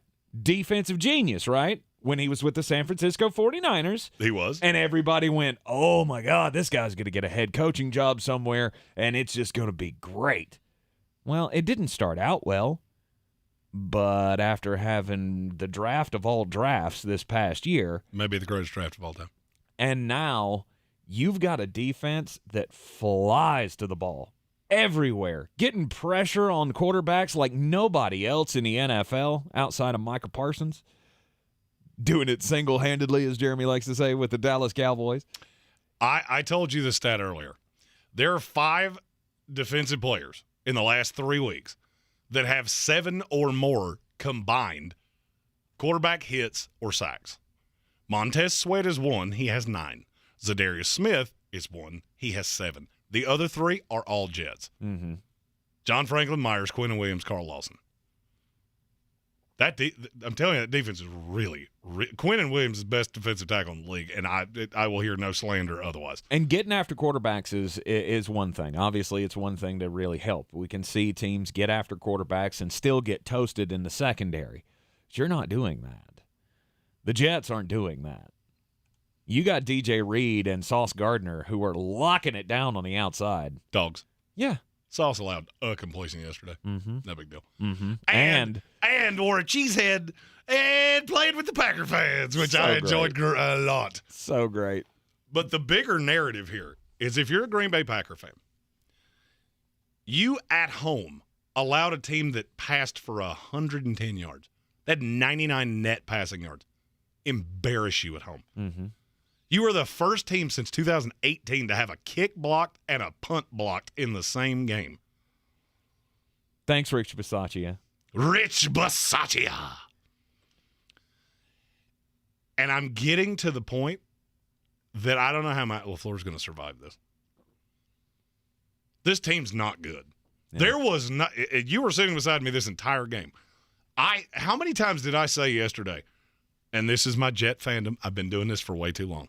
I said this is a game we're going to end up losing, and we were at no point the lesser team. No. And then it just never happened. There was no counterpunch. I've never seen Aaron Rodgers get hit that many times. Mm-hmm. There's no adjustment whatsoever. All they did was dink and dunk to Robert Tonyan. You've got nothing else. There is nobody that scares you. No. The Jets played heads-up man the entire game with a rookie and a 5'9" corner. And they had no fear. Right, and the question becomes, how do you fix it? How can the Green Bay Packers find that next level? Because it's not coming from where we thought it would. We knew they were going to have problems right out the gate. You got all these, you got these receivers. There's just it's a collection of dudes. I'm not saying they're not going to turn into anything, that they're not going to be good later, but you got Romeo Doubs and Christian Watson. They may be fine players, great players Christian in the Watson's NFL barely later seen in the the day. field. Right. He was inactive yesterday. But what I'm saying is these guys, they have talent. They have the ability to turn into something, but you knew that coming out the gate they weren't going to be great. But you thought Aaron Rodgers is the thing. He's the straw that stirs the drink. He is going to get this team on board, and they are going to just click at some point. And I'll be honest with you, the fact that Aaron had 246 passing yards yesterday is just a credit to how actually unbelievably good he is. I don't disagree with that. And this is one team. I teased this that we're going to do this on Wednesday. I'll give you a free one. Green Bay. I don't care if it's DJ Moore. I don't care if it's Odell Beckham Jr. I don't care who it is. You have to have somebody that scares you over the top. I've been doing this with the NFL for a minute. I have never in my life seen a defense that had less fear of an offense in my life. The Jets were sending blitzes straight up, man. And this is a team that doesn't really do that. It's a Robert Saleh defense. They play cover 3 all the time. Mm-hmm. They had no fear. There were 7 in the box on virtually every play. Green Bay would turn around. You would see Aaron Rodgers turn around and hand it off, and it was almost like the Jets laughed. Yep. That's fine. You do that till you're blue in the face. They had one 19-yard run. One. Other than that, they averaged 2 yards a carry. Mm-hmm. And I don't know how good you are at math, but that literally is how far A.J. Dillon or Aaron Jones would get if they ran to the line and fell directly down with the football in front of their face. Mm-hmm.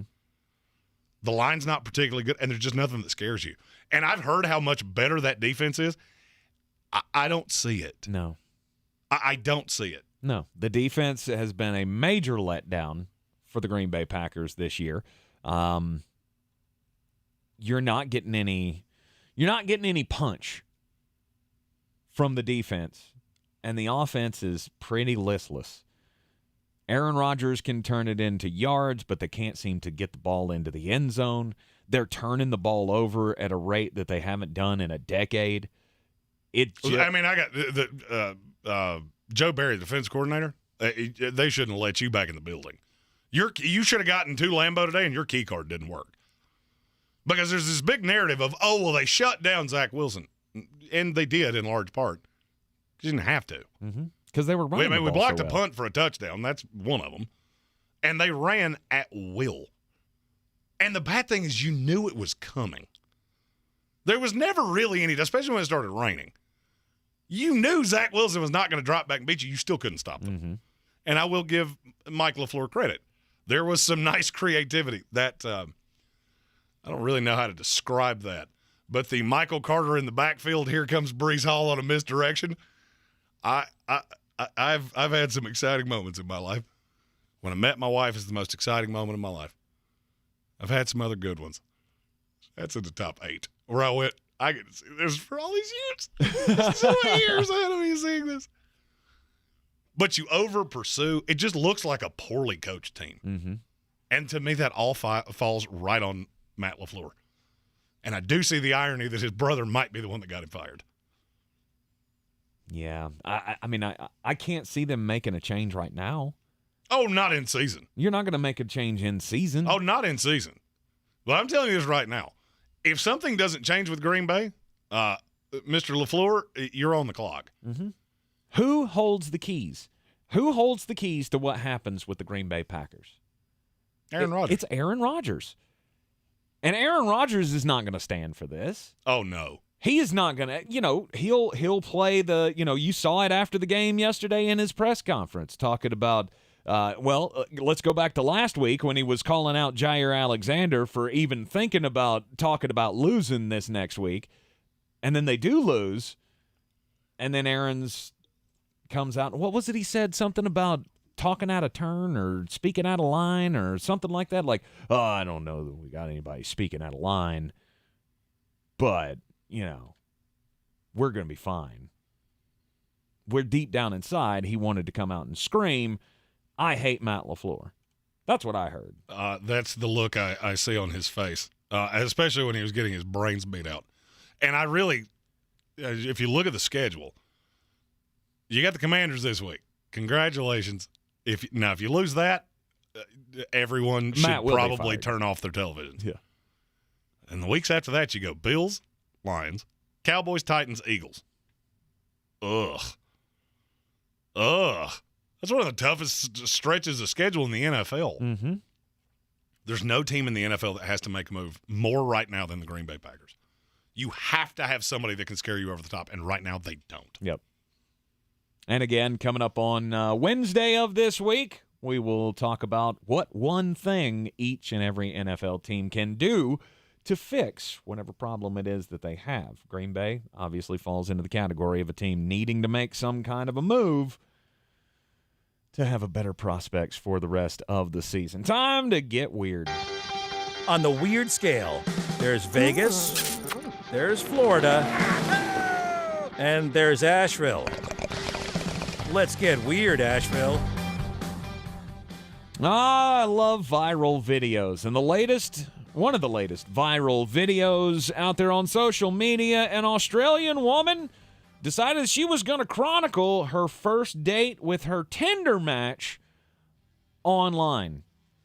And there was nothing racy about it. I mean, that's what generally people think when they hear the word Tinder, but she had her little match, and they go out and they had a nice little walk on the beach, and they went out and played pool.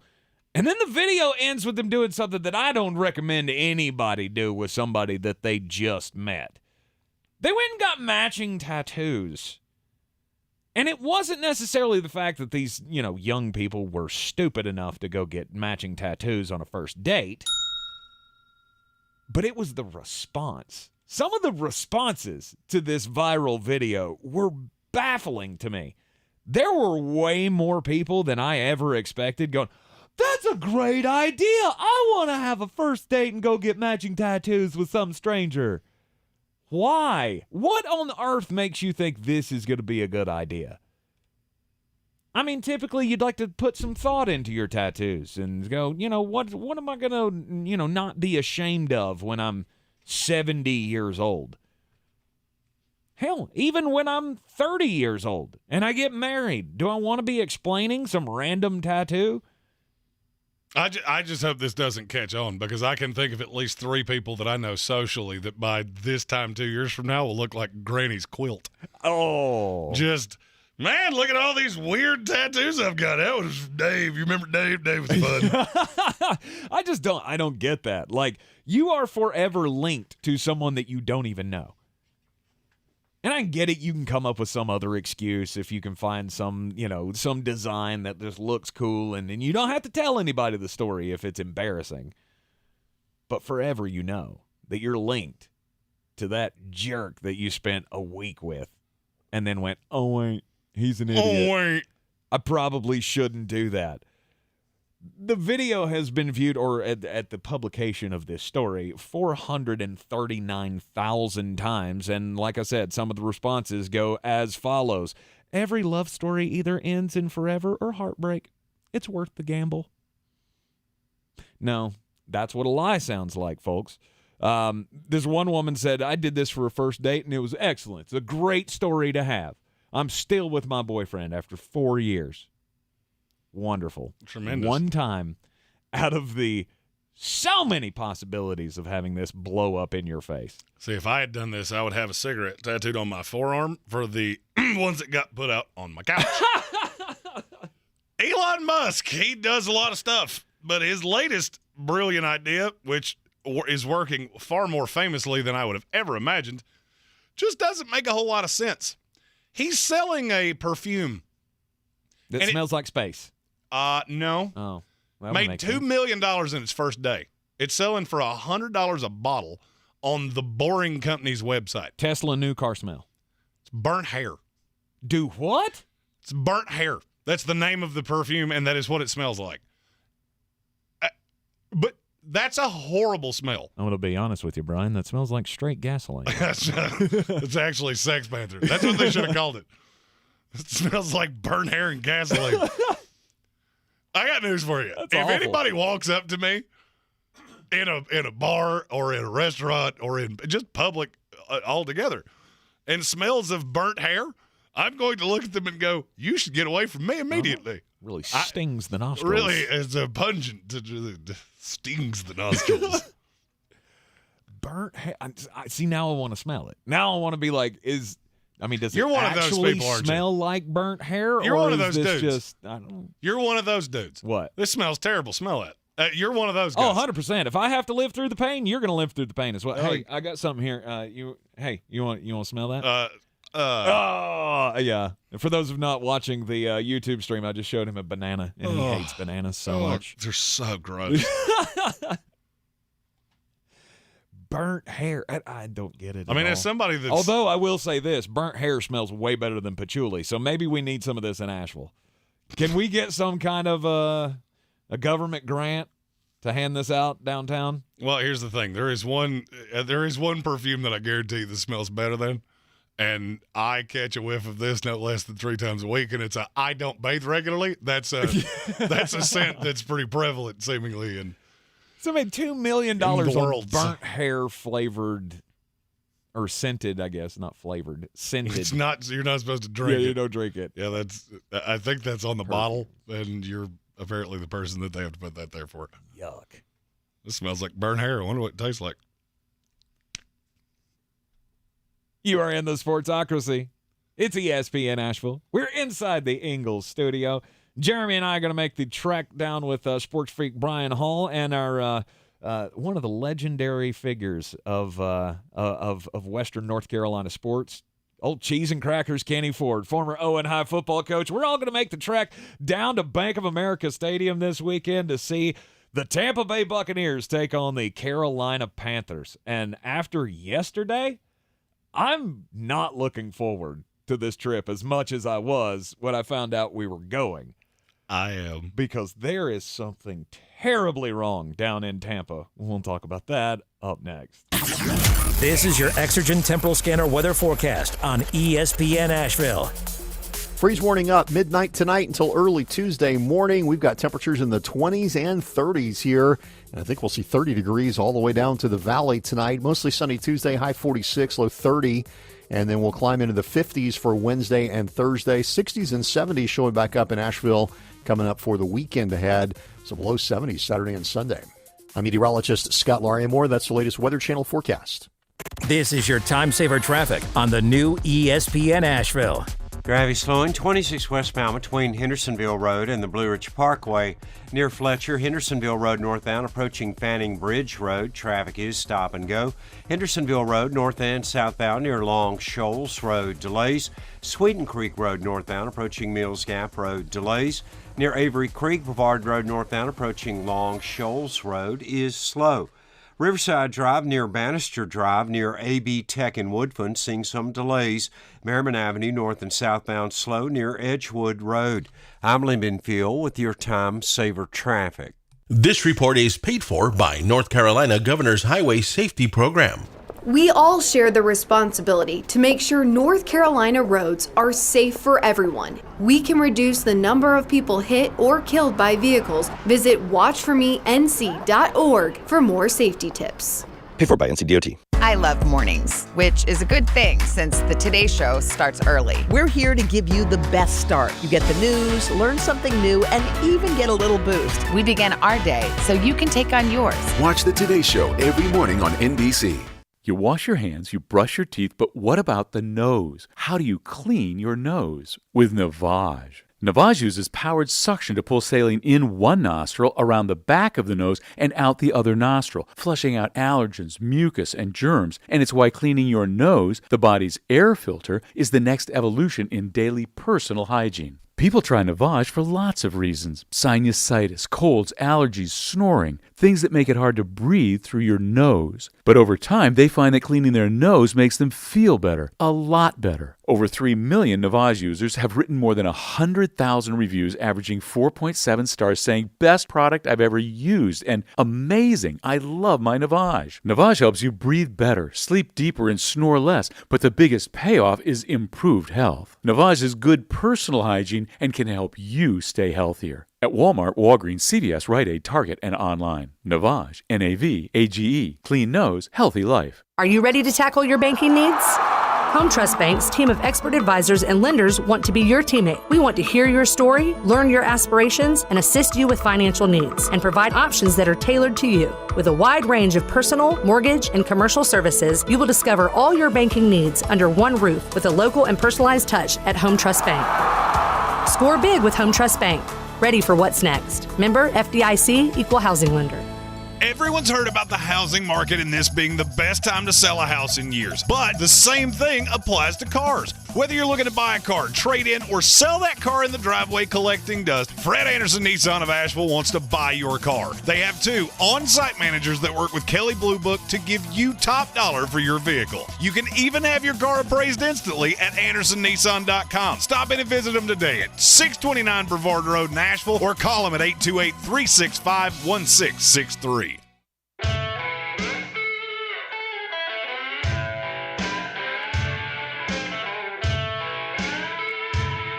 The Sportsocracy. Let's open up the whole can of kick-ass and kill them all.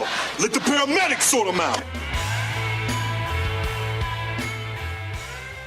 Back here in the Sportsocracy on ESPN Asheville. I was going to play the Fire of the Cannons, but I can't even do it. Like, I don't even want to hear that after what I saw against the Pitts. You go to face the Pittsburgh Steelers, who have a junior varsity defense other than the interior of the defensive line. Yeah, they were missing these 3 starting corners and their all-pro safety. Uh-huh. And what did that mean? Nothing. It meant absolutely nothing, because this play calling is driving me nuts. And Jeremy tried to warn me at the start of the season, like, Todd Bowles is going to take over this team and he's going to have more say in the play calling on offense than you want him to, and you're going to just hate it. And I wanted to ignore all of that and say, no, that's not going to happen. But that's exactly what's happened. Mm-hmm. You cannot tell me. And I've seen all of the chat boards and all the fan groups of the Tampa Bay Buccaneers, and there's so many fans that are out there talking about Byron Leftwich and how he needs to be fired. And I can't Byron put this on him. Leftwich is not the problem. I don't feel like he has any say on what's happening out there on the field. Because you can't continue to get into short yardage situations and just go, yeah, the middle of our line sucks, so we're going to run it right up their tails. What sense does that make? None. It makes absolutely no sense. Todd Bowles. All right, let me... So yesterday at the Village Porch, we were sitting next to a longtime Jets fan like me. And I asked, try to describe the Todd Bowles experience to Mr. Spencer. And I think I have come up with the best way that I could possibly explain it. Todd Bowles is like walking up to a house, and the door is unlocked. And you could walk through that door. And instead, you climb on the roof and try to go through the chimney, because that seems like it would be a more fun experience. Right. That's where you're at. Yeah, you're not wrong. You're not wrong. And it is causing major problems. It's causing major problems. Look, I don't know. We didn't have the satellite feeds of what Tom Brady was screaming at the offensive line. But that did not look like Tommy trying to get the crew all ramped up, and that looked like Tom Brady at his wit's end. That looked like Tom Brady was going, I gave up my family for this, and you are terrible. Right. Like, you guys have to keep Hayward off of my back, and they couldn't do it all day long. Nope. The pressure up the middle was great for the Pittsburgh Steelers, and it befuddled everything that Tampa even came into the game thinking that they wanted to do. They were on Brady's back. He didn't have time to throw. They were all over Leonard Fournette as soon as he touched the ball. And I swear to God, if Leonard Fournette takes a handoff one more time and turns his back to the line, he's the little kid in Madden that just gets the ball and then immediately hits the spin button. Mm-hmm. And he gets trounced for a 2-3 yard loss more times than not. I'm just baffled at what I've been seeing and going, how in the world have we not made some kind of a move yet? How has Bruce Arians not come back and take this team over by now? Well, because then that makes you look stupid. That's how. Well, we know it's stupid. We know. I mean, here's the is thing. it not clear after 6 games? This was a stupid idea. I specifically told you when the Brady rules came out of, he doesn't have to be here on Wednesday, and he can go take his kids to the park or whatever it is. Mm-hmm. The young guys are looking around going, that doesn't make a lot of sense. And now it shows. Yes, it does. It 100% shows. This offense is disjointed. That defense is not nearly as good. And I tried to tell you that. Mm-hmm. You're counting on a lot of unknown quantities, commodities. Mm-hmm. And now I don't know what you do. And Tom looks just absolutely miserable. I've watched this guy haunt my nightmares for 22 years. I've never seen him look like this. No. And I don't know if it's the Giselle thing. I don't know if it's the Todd Bowles thing. I don't know if it's the players on this team. I don't know that this is fixable. D, all of the above. I don't know that it's fixable. Green Bay, I can readily say, okay, this is the problem that you have. Here is the fix. I cannot put my finger on what your problem is, but your entire team looks like they hate each other. Mm-hmm. I believe it all starts with the offensive line. Like, had the injuries not crept up, maybe the offensive line would be a little better than it is now, and there would be less pressure at least. And of your 5 starters that started yesterday, 4 of them were the original starters. I'm so tired of hearing that offensive line excuse. You're back to healthy, minus Ryan Jensen. That's the one piece you don't have. Everything else is the same. Everything else is hunky-dunky. Yeah, you're missing Giovanni Bernard and Julio Jones. Mm-hmm. Whoopee-woo. At the end of the day, this is a poorly coached team. And I go back to the 2020 election of you tell me why you do A without mentioning B. You tell me what this team does well without mentioning Tom Brady's name. You can't do it. Mm-hmm. And I'll be perfectly blunt. If Tom Brady wasn't the coach of this team, or the quarterback of this team, that's a Freudian slip. You're right. You'd be 1-5. You'd be 1-5. I wish Tom Brady was the coach of this team. It probably looked better. It's just very listless. Mm-hmm. It's just very listless, and I don't know. And I'm going to say something, and you're going to tell me I'm crazy. And Jonathan Welch has been saying this for weeks. Mm-hmm. I'm not sure that Atlanta's not the best team in this division. I'm not sure and that sounds insane. They're nowhere near as talented. Mm-hmm. But the vibe around that team is exponentially better. Mm-hmm. Who's the better team? Talent-wise, it's Tampa. Who's the better quote-unquote team? Like we all have a plan and we all have one vision and we're all rowing in the same direction. It's Atlanta, and it's not close. Atlanta is the best team with an identity, with a goal, with this is who we are. They are the best team in this division. There's no doubt about it. Now, the problem that they run into is a lack of talent. And you should thank your lucky stars for Joe Burr and Jamar Chase, or there'd be a 3-way tie at the top of that division. And I'm not sure you're better than either one of those teams. You certainly have the better quarterback, but it's just painful to watch. Mm-hmm. It is. Now, you let Mitch Trubisky throw a 91.4 quarterback rating yesterday. Just picking you apart. He didn't do much, but he did enough. Mm-hmm. And this is the one that I walk away from going, oh, this is worse than I thought. Right. This is worse than I thought.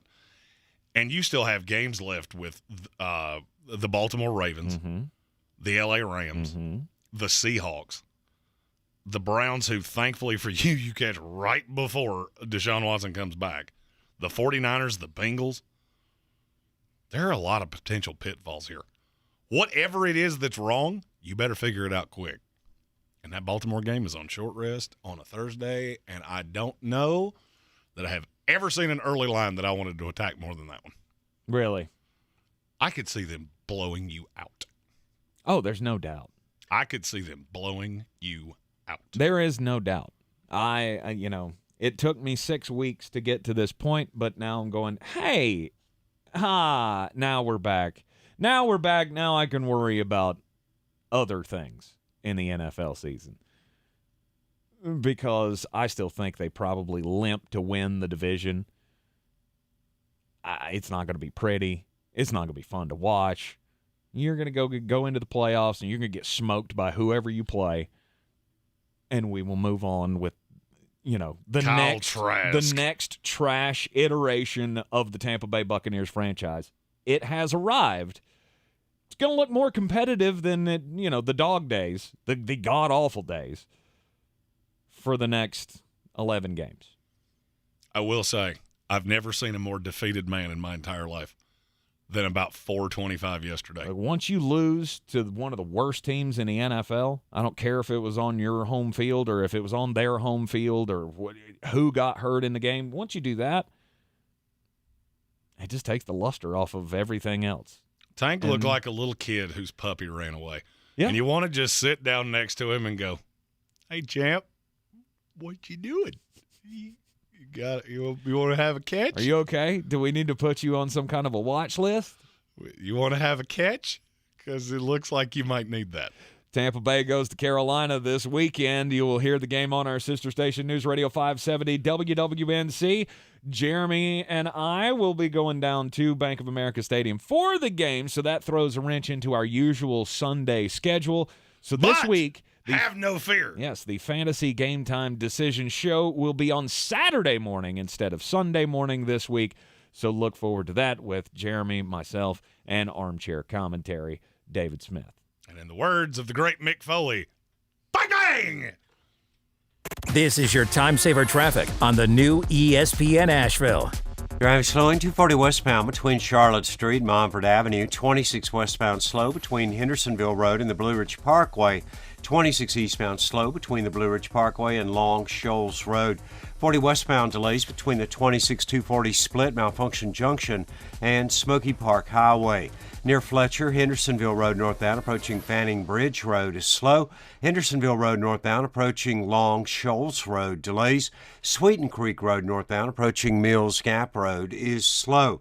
Merriman Avenue north and southbound near Edgewood Road delays. I'm Lyndon Fuel with your time saver traffic. This report is sponsored by eBay Motors. You might not have the biggest garage on the block, but with eBay Motors, there's 122 million parts right at your fingertips. Whatever you need, there's something that fits your vehicle. Air filters, tires, seat covers, and more. Get the right parts at the right prices. ebaymotors.com. Let's ride. You could save big when you bundle your home and auto with Progressive, but when we just come out and say it, it feels like it falls a bit flat. So we're going to use humor. But we don't want to insult your intelligence, so nothing too goofy. And we need to avoid any polarizing topics. Oh, and it has to be about how you can save big when you bundle your home and auto with Progressive. You know what? Maybe humor is a bad idea. Yeah, it's never going to work. Progressive Casualty Insurance Company and Affiliates. Discount not available in all states or situations. Dad, I don't feel good. I'll grab the Vicks DayQuil Kids Honey. Isn't DayQuil just for parents? Actually, Vicks DayQuil Kids Honey is just for kids, specially designed to treat kids' most bothersome cold symptoms quickly with a honeylicious tasting flavor kids like. You know what else kids like? DayQuil Kids Honey first, then video games. Deal. Vicks DayQuil Kids Honey, the kids' honeylicious daytime coughing, congestion, stuffy head, stuffy nose medicine. Safe for ages 6+.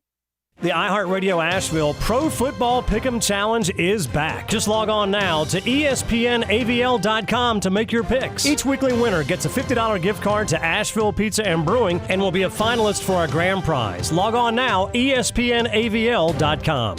Rogue Combat Club, Asheville's home for comprehensive martial arts training, has a goal for our community, one that's stronger, more fit, and unwavers in its support of one another. Rogue Combat Club's instructors have competed at the highest levels and offer classes for everyone from young children to adults in Brazilian Jiu-Jitsu, Muay Thai, and wrestling. Rogue Combat Club classes can help you boost your self-confidence and self-defense skills while weeding out the egos and intimidation found at other gyms. Join today at RogueCombatClub.com. Since man created roads, they've been looking for ways to get off-road and vehicles to take them there. That's where Outlaw Off-Road comes in. A premier off-road center for Jeeps, trucks, and SUVs with a complete lineup of off-road and overland services, including maintenance and repair to make your vehicle all that it can be. Check out their location right here in Western North Carolina at 85 Avery Creek Road. Call them today at 828-974-8480 or visit them on the web at theoutlawoffroad.com. Ahoy, matey! At Ingles, our extensive seafood department offers a huge variety. From your local catch to flavors from around the world. Wild sashimi tuna, Charleston crab cakes, mountains of shrimp, bourbon salmon, wild mahi-mahi with mango salsa. It's enough to make any salty sea captain ready to set a course for the bounteous treasure of the Ingles Seafood Department. It's all in the bag. Ingles. Low prices, love the savings.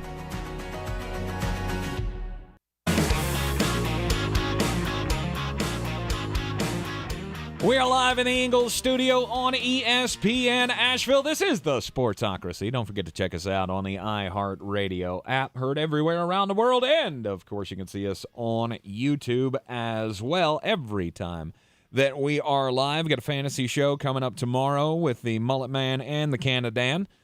And he's already warned us. Wandale Robinson's name is going to be said many, many, many times.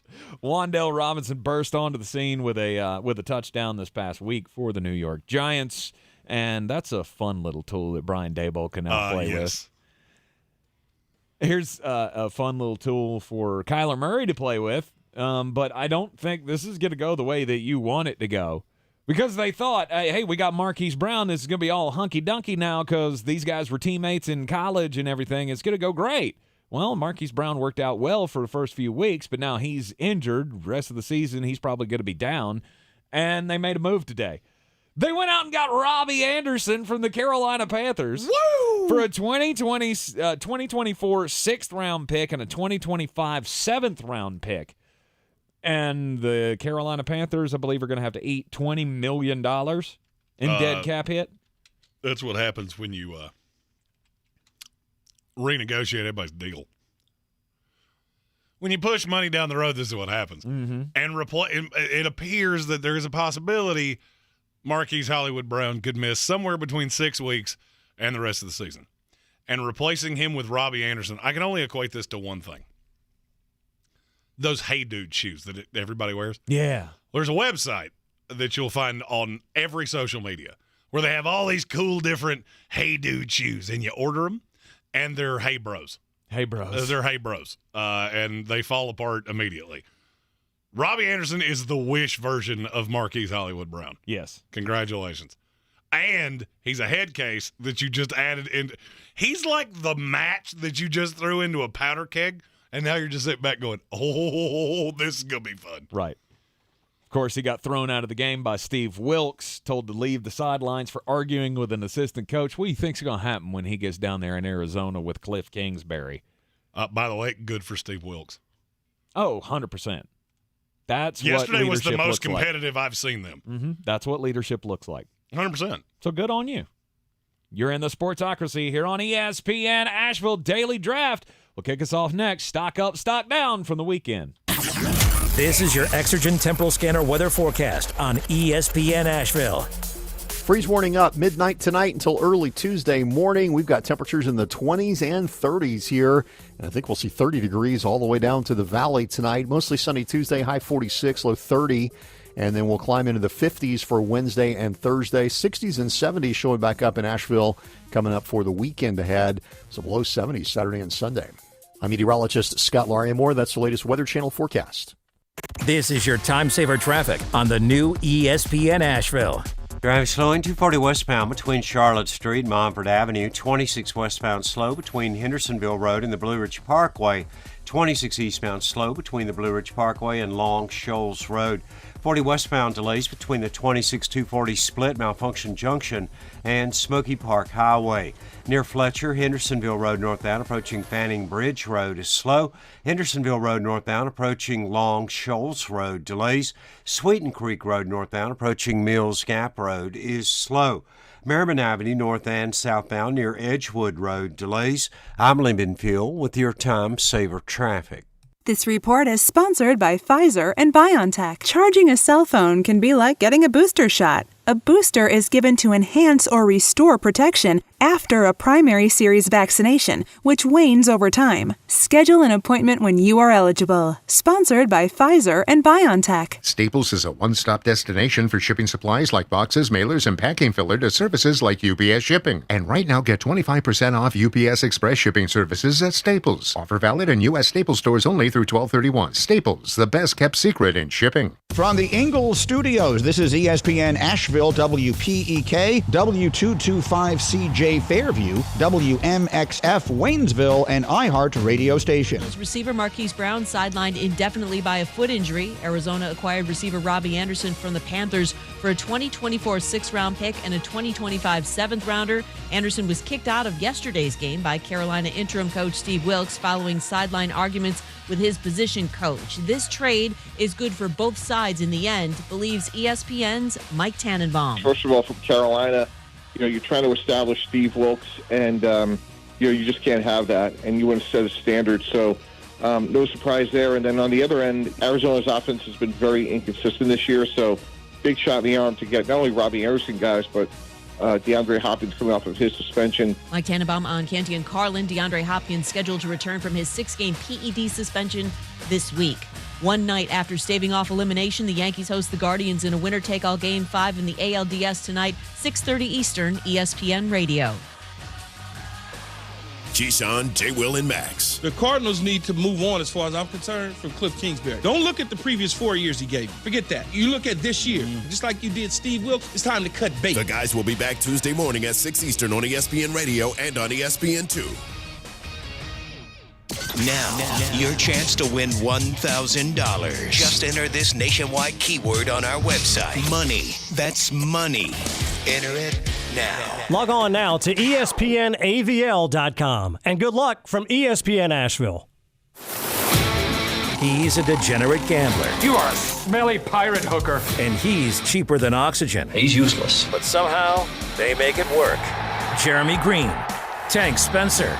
There's no holding back in the Sportsocracy. Presented by Ingles Supermarkets and Fred Anderson Nissan of Asheville. And welcome back into the Sportsocracy here in the Ingles Studio on ESPN Asheville. 92.9 FM, 880 AM, and 1400 heard everywhere on the iHeartRadio app. Take us with you anywhere you go. You can also get us on that little box that you carry around in your pocket and see our beautiful faces on the YouTubes. Just go to thesportsocracy.com, click on the live video link, subscribe to the channel so you can get into the chat with us here each and every day. You also will get those live alerts whenever we go live for the Mullet Man and the Canada Fantasy Show coming up tomorrow morning. You also have the Uncensored Mullet and the Dude on Wednesday mornings with Brian Haynes and Jeremy Greene. And then, of course, this Saturday, special time for our Fantasy Game Time Decisions show, because Jeremy and I will be on the road to Bank of America Stadium on Sunday to see Tom Brady try not to kill his fellow teammates on the sidelines against the Carolina Panthers. And Tank will be driving, so if we did it a live stream on the drive, it would be me, Brian Hall, who has never played fantasy football in his whole life, and Kenny Ford. Yes. Which could be fun. Yeah, absolutely. All of the pre-gaming. We've already been requested to do a live stream on the drive home, regardless of the outcome. Well, based on the company, I could see that being a lot of fun for two of us. Yes. Really, no matter how this goes. I am one of those. Yes. You can deduce who the other is. Exactly. So anyway, be sure to hit that subscribe button so you get all those live alerts. Get into the chat with us as well. You can join the House of Reprehensibles. You can super chat with us, and we'll highlight your comments here on the program each and every afternoon. At 3 o'clock, at 5 o'clock, in the third hour of the program, we always kick it off with the daily draft on Mondays, and it's always stock up, stock down from the weekend. Jeremy has the first pick in today's daily draft, so who is your winner/loser of the weekend? There's only one. Of course there's only one. Hit the button.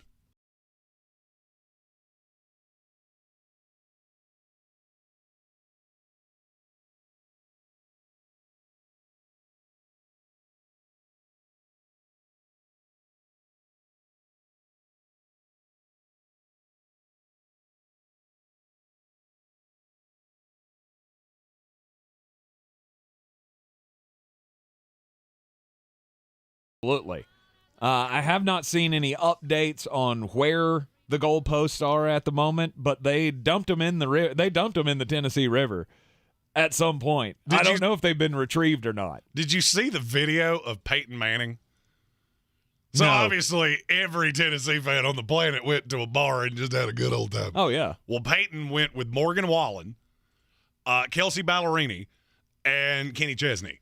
And they convinced Morgan Wallen to do a 3-song set at the bar they were at, acoustic. Nice. As someone that's been a singer for most of my adult life, Morgan Wallen was somewhere between 17 and 70 domestic lights. I can't figure out exactly where, but I've been there before where I'm going, are these the right words? I think these are the right words. Nice. Let me just let everybody else sing along. And you know what? You know the words. You're good. Fine. Sand in my boots. Woo, let's go. Tennessee Volunteers with the 52-49 improbable victory over the Alabama Crimson Tide. And I say improbable because you could be the biggest Vols fan in the world. You had no clue you were going to win that game in regulation.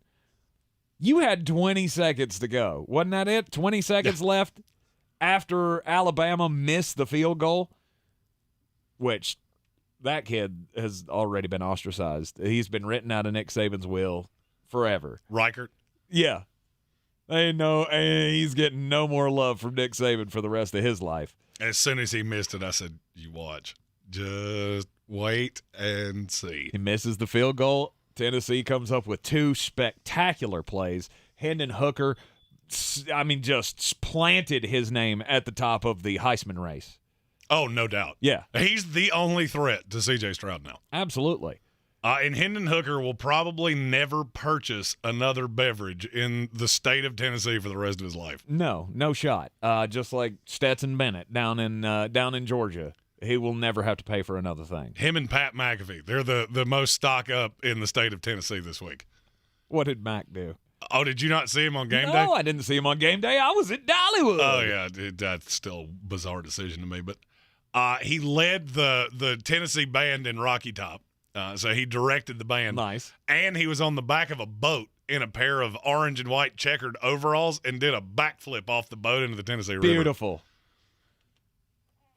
I'm just saying that's the greatest hire in the history of television was whoever said, hey, you know what you should do? The most popular guy in all of media? Maybe we should put him on game day. Right. I strategically planned it to be at Dollywood this weekend because my team was playing Vanderbilt, and I knew I didn't need to invest any time in watching that. And the 55-0 score led me to believe that I made the right decision. And then, as the Tennessee game was going on, I went, okay, I made an error in judgment. Yeah, I should have been here to watch that game. Yeah, I don't do things during football season. Oh, you want to go play golf? Tuesday. We can do it Tuesday, right? Or we could do the spring. Your call. Yeah. Which one works better for you? I'm sad I missed it, but I did enjoy all of the live updates of the Tennessee fans watching their phones while they were riding rides at Dollywood. I'm reasonably sure none of my neighbors actually had to watch that game. They just had to put their ear to the wall and go, Tennessee scored. Tennessee scored. That Tennessee. big mulleted guy down the street there, he's keeping me very abreast of what's happening here. Yeah, Tennessee, no doubt the winners of the weekend. All right, I got a lot of losers. From this weekend. My number one pick, though, this may not be popular, but I don't think there's any doubting it. It's got to be. He's fitting to go full homer, folks. It's got to be Marcus Freeman. Oh, yeah. Notre Dame loses to Stanford. Yeah. I think that's the only FBS team that Stanford has beaten this year. Yeah. They beat Notre Dame at Notre Dame, and I don't know how he still has a job. I mean, I get you don't make these decisions rashly of we hire a coach and then fire him 7 games into the next season, whatever it is. But you got to give him time to get his guys in there. You got to give him time. He's going to recruit at a very high level. They'll be fine, but that was a bad look. Absolutely. That Stanford team is awful. They're so bad that there was talk earlier in the week of firing David Shaw, who is almost universally regarded as one of the top 10 coaches, pro or college, in America. Notre Dame has zero offense, and I did not think that. I mean, I know the offense wasn't great when Kelly was there. I wasn't a huge fan of their offense then. Always a big fan of Marcus. Always a big fan of the defense, and they did just enough to win. But now you can't do that on offense, and that's a major, major problem. And now Notre Dame is 3-3 on the year and have home losses to Marshall and Stanford. Woohoo! Good night. Marcus Freeman, T's and P's, buddy. T's and P's. Okay, now it's homer time. Because loser of the weekend. Who didn't see that coming? Well, and I'm not just going to go with my team here. I'm going to go with the NFC as a whole. Ooh. The NFC as a whole, as we just had the conversation in the last hour or the 3 o'clock hour of who's the second best team in the NFC. And I want to go with no one. You got the Philadelphia Eagles undefeated at the top, and then everybody else has a major question. Dallas Cowboys, you Micah Parsons really well. Minnesota Vikings, you offense really well. I don't know about your defense. And when you get into, you always play down to the level of your competition. They defense pretty well against Teddy Bridgewater. Giants, Saquon really well. And you might Wan'Dale Robinson really well. Yes. And you can just go down the list. L.A. Rams, you don't offensive line at all. And that's just getting ready to get worse with Joe Noteboom being gone for the year. It is just it is a gross fest in the NFC. And this past weekend, with the Bucs losing, the Packers losing, you had the Rams, who I don't think they looked very good in beating the Carolina Panthers. It didn't start out well. Another turnover turned into points by the Carolina defense and more given up by the LA Rams. And then you had the San Francisco 49ers losing and getting throttled by the Atlanta Falcons. It's just a mishmash of awfulness. All right, so you take the NFC as your stock down. Yes. There's one team that doesn't fit into that. Okay. And they play in the same stadium as my team.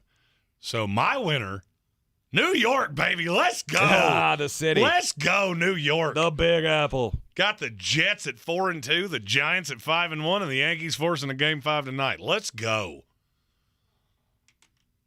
I fully believe there's no happier fan base out there than the Jets and the Giants. Mm-hmm. You're so far ahead of where you had to think you were in the rebuild or the retool or whatever you want to call this. I don't care. You're exponentially further ahead than you could possibly have thought. You're good. You're young. You're winning games. It's a good time to be a New York guy. Like me. All right, now I need a loser. Mm-hmm. You took the entire NFC. I did. I cheated. 100% you cheated.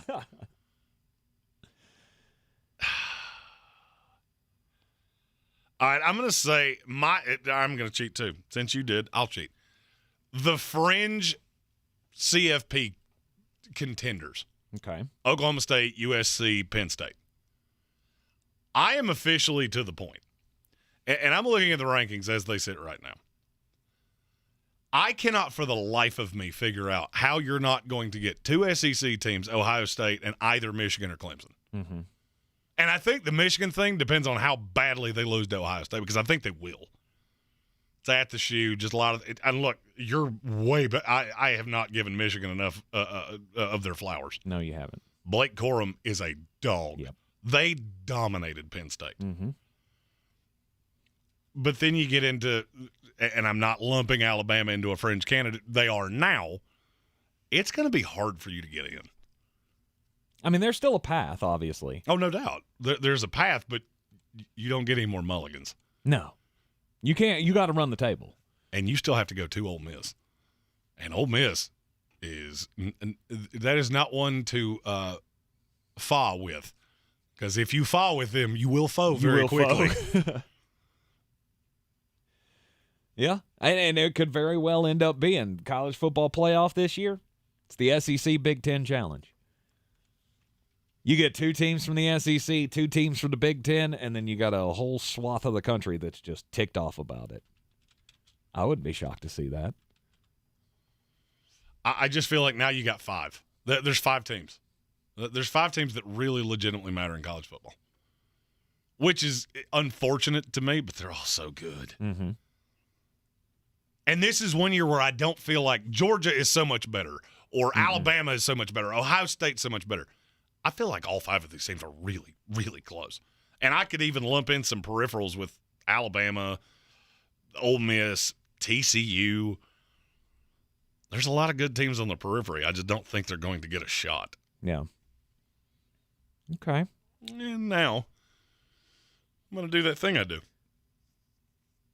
Let me use the commercial break to think over my next pick, because I have to figure out which one you won't take. Okay. Because I have two that I really want. Okay. You are in the Sportsocracy here on ESPN Asheville. This is your time saver traffic on the new ESPN Asheville. Traffic slow, 240 westbound between Charlotte Street, Montford Avenue. 240 west and eastbound on the Captain Jeff Owen Bridge, very busy. 26 westbound slow between Airport Road and the Blue Ridge Parkway. 26 eastbound crawling between I-40 and the Blue Ridge Parkway. 40 westbound delays between the 26-240 split, Malfunction Junction, and Georges Branch Road. Near Avery Creek, Brevard Road northbound approaching Long Shoals Road is slow. Brevard Road north and southbound between Clayton Road and the Blue Ridge Parkway, very busy. Hendersonville Road northbound slow approaching Long Shoals Road. Sweeten Creek Road north and southbound approaching Mills Gap Road, delays. And Merriman Avenue near Edgewood Road, delays both directions. I'm Lindenfield with your Time Saver Traffic. This report is sponsored by Audible. This fall, find everything you love listening to on Audible. From memoirs and true crime to celebrities and sci-fi. Audible is the home of storytelling, audiobooks, podcasts, and originals. Sign up for a free 30-day trial at audible.com.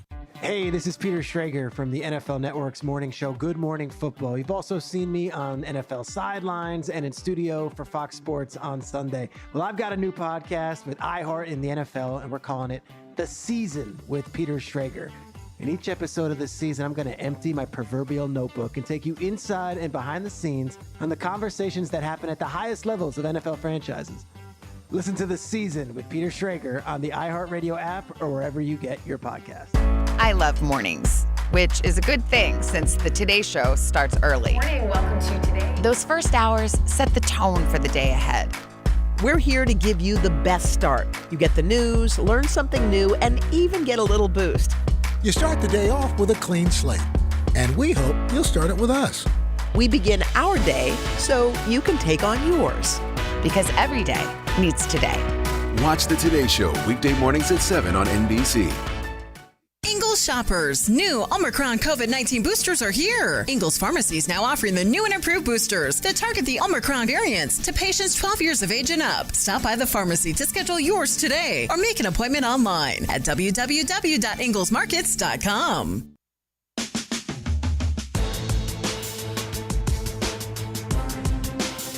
It's ESPN Asheville, 92.9 FM, 880 AM, and 1400. It is the Football Monday here in the Sportsocracy, inside the Ingles Studio. And, Jeremy, you don't have another pick here. I know. Look, I mistimed that. I had one bite left of the greatest chicken sandwich on the planet Earth. Very good. Oh, my goodness. Rocky's Hot Chicken Shack. If you didn't know they had a chicken sandwich, do yourself a favor. Call them. A little coleslaw, add a little tomato. Change your life. Jeremy's like Joey. Joey, as we all know, does not share food. But when Jeremy looks at you and goes, okay, this is going to sound weird, but you got to try this chicken sandwich. You know it's a good chicken sandwich. And it was. It was very, very tasty. So, give them their flowers over at Rocky's Hot Chicken Shack. Oh, yeah. I want one of those sandwiches to go with some of them fried macaroni and cheese balls. Oh, yeah. With that zippy ranch that they put. Oh, there's a whole canister of that in the refrigerator there. So good. I think I'm going to put it on this bang can. As this always goes, Jeremy, you're always so worried that I'm going to take your picks. But I don't feel like I ever really do. Because we think about things completely differently. You know why? Because you should draft better. I should draft better. But you know what I'm going to do? I'm going to go winners. I don't know really how to. Maybe it's fan bases that are winners in this scenario. Because at least it's excitement for your franchise moving forward. Good or bad, that's for you to decide and for time to tell. But I'm going to go with quarterback competitions because I think we got a couple. That are at least interesting to talk about. One being with the New England Patriots. Bailey Zappi. He's burst onto the scene here. He is crazy efficient. I don't know who Bailey Zappi is. I know. You don't like the way he pronounces his own name. Nope. But that is the way he pronounces his own name. He pronounces and you it can't wrong. say anything. Well, that's fine.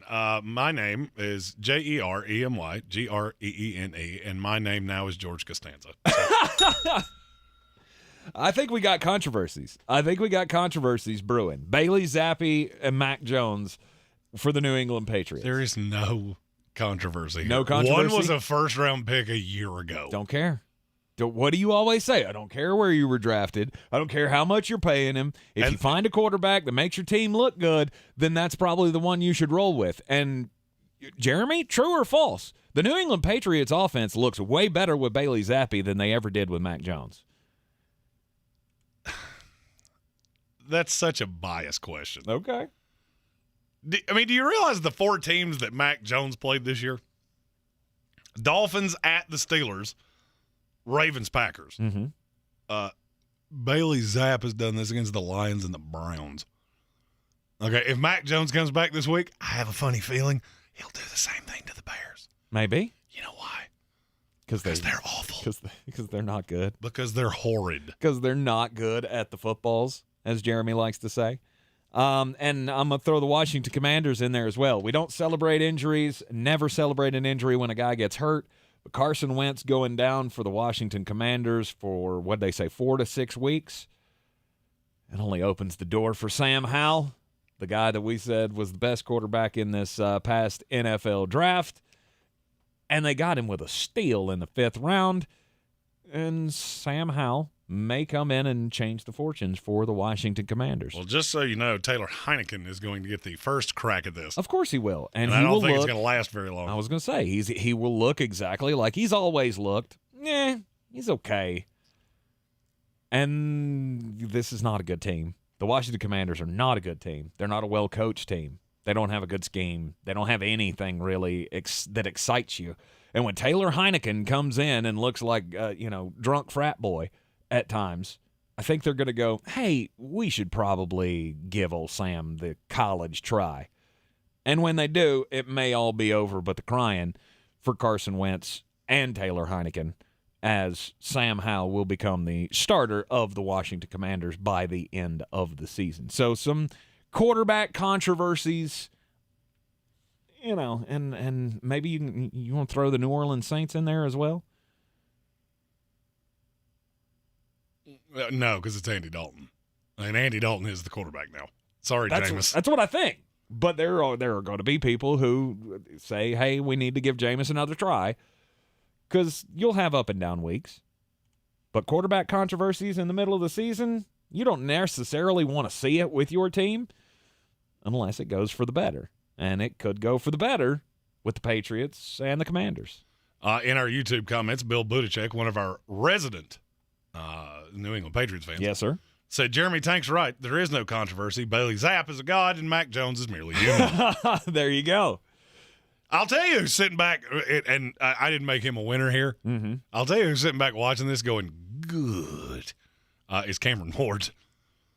Also played in a very pass-happy offense. Mm-hmm. Little tiny school. Mm-hmm. Watching Bailey Zapp going, everybody ready to rewatch my tape yet? Yep. I'm pretty good at the footballs. Yep. And could be a very high draft pick come next year. All right. Well, yeah. I didn't have a pick when I said I had to think. I still have one. I still have one more. Oh, wait, you lumped them I got the quarterback controversies. Oh, good Lord. Oh, you want me to do separate? This is an aggressive amount of cheating. You have taken the NFC and every team with a quarterback controversy. Were you going to? No. Okay, then there you go. But how in the world am I going to take an NFC team when you have all of them? You can. There are still teams that I didn't even talk about in the NFC woes. You know what? I don't know what to do. I really don't know what to do here because I've got so many others, but Oklahoma. Can I take Oklahoma again? I feel like I've taken them 3 weeks in a row. But they actually won. But I don't care. Do I care that Oklahoma actually won? Because each and every week they continue to just show me that Brent Venables was a bad choice. It was an awful choice. Like milk on a sunny day. That was a terrible decision. It was awful. I mean, it's just god-awful. They got to win. Yeah, good for Brent Venables. That's you're out there doing stuff. You're out there doing stuff, but nobody thinks that you're good. You're out there doing stuff. That's fun. Yeah, it's fun. Yeah. I mean, yay, we beat Kansas. Look, that's a team that I didn't really believe in anyway. And, oh, wait, backup quarterback. Congratulations. You had a backup quarterback come in for Kansas that before this weekend nobody knew who the hell he was. He was a starter last year. And he still put up 42 points on you. Jason Beatty. He almost beat him last year. Yeah. They were in Kansas, and it was close until very late. Right. I'm not seeing any positives out of this. Well, you didn't take what I wanted. Of course not. Because my aggressive loser of the week, Matt LaFleur. Yeah. That is as bad as you will ever see a team get beat in the NFL. That score is not reflective of how non-competitive this game really was. I told Tank multiple times, I don't think I've ever seen a quarterback get hit this many times. Every time he dropped back. And there was no adjustment. Just nothing. Nothing. Starting to really believe he's not actually a good coach. Mm-hmm. And you know what? You cheated? Yep. So I'm going to cheat. Okay. My final winner? Football fans. Between the Tennessee-Alabama game and Bills-Chiefs last night, we're all winners. That's the most millennial thing you'll ever hear me say. I think I need a drink. We're all winners. I just said we're all winners. I don't even know who I am at this point. I need to have an introspective look at my life. I might be going through a midlife crisis. Uh-huh. All right, final one here. Losers of the weekend. I'm going with the front office in Major League Baseball.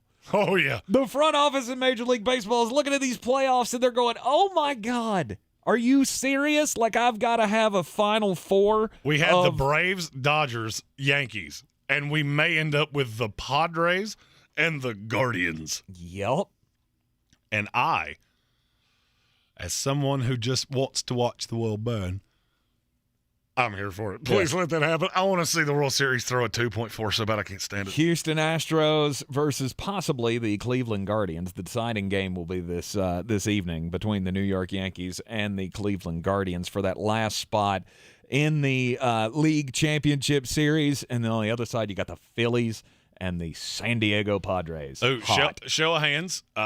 Feel free in the YouTube comments. Throw your hand up. If you saw the score come across while you were looking at the bottom line and you went, who the hell are the Guardians? I did. Did you? I 100% did. Nice. Sports freak Brian Hall. He did the same thing. Because he said it to me, and I laughed and went, I did the exact same thing. Exact same thing. Now, it only took me a second to remember, oh, yeah, I forgot about that. And now they have the lamest set of uniforms you'll ever see. Come on, Padres. Come on, Guardians. You are in the Sportsocracy here on ESPN Asheville. Time for the most important message of the day.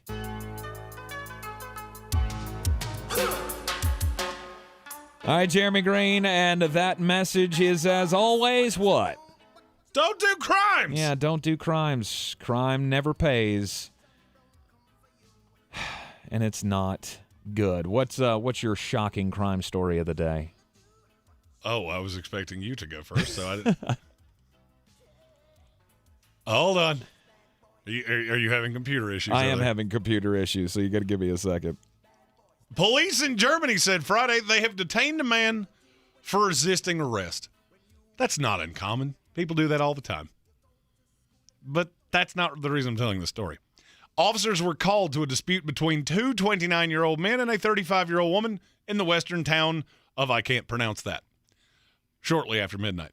The trio acted in an extremely aggressive and uncooperative fashion, police said in a statement. Officers were only able to overpower one of the men by using massive physical force. Again, nothing out of the ordinary there. It's the next line in the statement that really caught me. In the course of resisting arrest, one of the 29-year-old men also bit a police dog. I'm going to say that again. He bit a police dog. What level of recreational narcotics do you have to do to go, you know what I'm going to do? I'm going to bite that trained dog in its face. He bit the dog. I mean, that's not the way I would have gone. The canine did not sustain any injuries. Meanwhile, the 35-year-old woman injured a police officer when she punched him in the face. All three were detained and spent the rest of the night in jail. And the last three words, very important, to sober up. Nice. Don't do domestic lights to that level. Mm-hmm. If you drink enough domestic lights that you look at a German Shepherd and go, I'm going to bite that dog, you've had too many. It's time for you to go home. Wow. All right. So this is not your typical crimes story.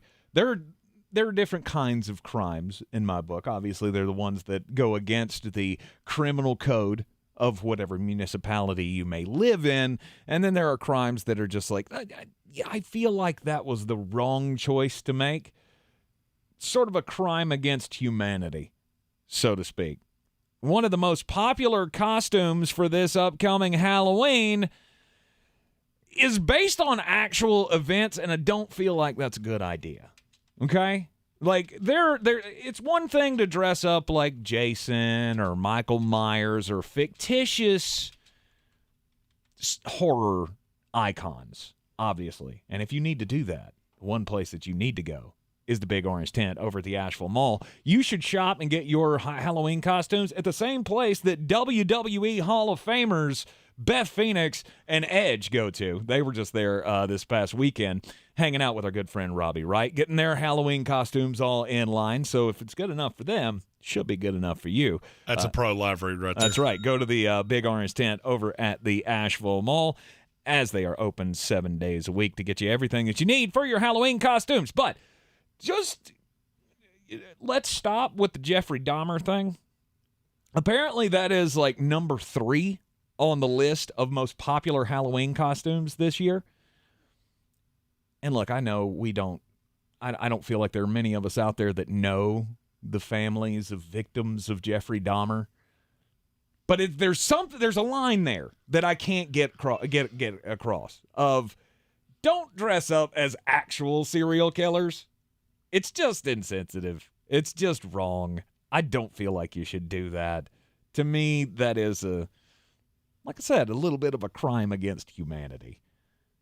Don't do actual, don't glorify actual crimes. How about that? Could we all agree on that? I mean, yeah. Okay. I just wanted to throw that out there because there's, a line. Look, you're talking to a man that when I choose a Halloween costume, it is only how hard will people laugh at this. Mm-hmm. I have one for this year. Think you're all going to like it quite a bit. Obviously, everybody's wrapped up into the new Netflix series. It's one of the most popular things out there to watch. It's very disturbing, very gross. Just don't emulate that for your Halloween costumes. I don't feel like that's much to ask. Stick with don't go to the real world. Oh, yeah, just continue to dress up as the devil. Somebody see the irony in that? Just me? Okay. All right. And we're doing stuff here on ESPN Asheville, 92.9 FM, 880 AM, and 1400 when we come back from the break. It was bedlam in Knoxville, Tennessee this weekend as Tennessee did what I didn't even think they could do, taking down Nick Saban and Alabama. We'll talk about it up next. This is your Exergen Temporal Scanner weather forecast on ESPN Asheville. Freeze warning up midnight tonight until early Tuesday morning. We've got temperatures in the 20s and 30s here. And I think we'll see 30 degrees all the way down to the valley tonight. Mostly sunny Tuesday, high 46, low 30. And then we'll climb into the 50s for Wednesday and Thursday. 60s and 70s showing back up in Asheville coming up for the weekend ahead. Some low 70s Saturday and Sunday. I'm meteorologist Scott Larimore. That's the latest Weather Channel forecast. This is your time saver traffic on the new ESPN Asheville. Driving slow, 240 westbound between Charlotte Street and Montford Avenue. 240 west and eastbound on the Captain Jeff Bowen Bridge is very busy. 26 westbound slow between Airport Road and the Blue Ridge Parkway. 26 eastbound slow between I-40 and Bavard Road. 40 westbound delays between the 26-240 split Malfunction Junction and George's Branch Road. Sweeten Creek Road, north and southbound, approaching Mills Gap Road is slow. Hendersonville Road, southbound, slow between Biltmore Forest and Overlook Road. Near Avery Creek, Bavard Road, northbound, approaching Long Shoals Road is slow. Bavard Road, north and southbound, slow between Clayton Road and the Blue Ridge Parkway.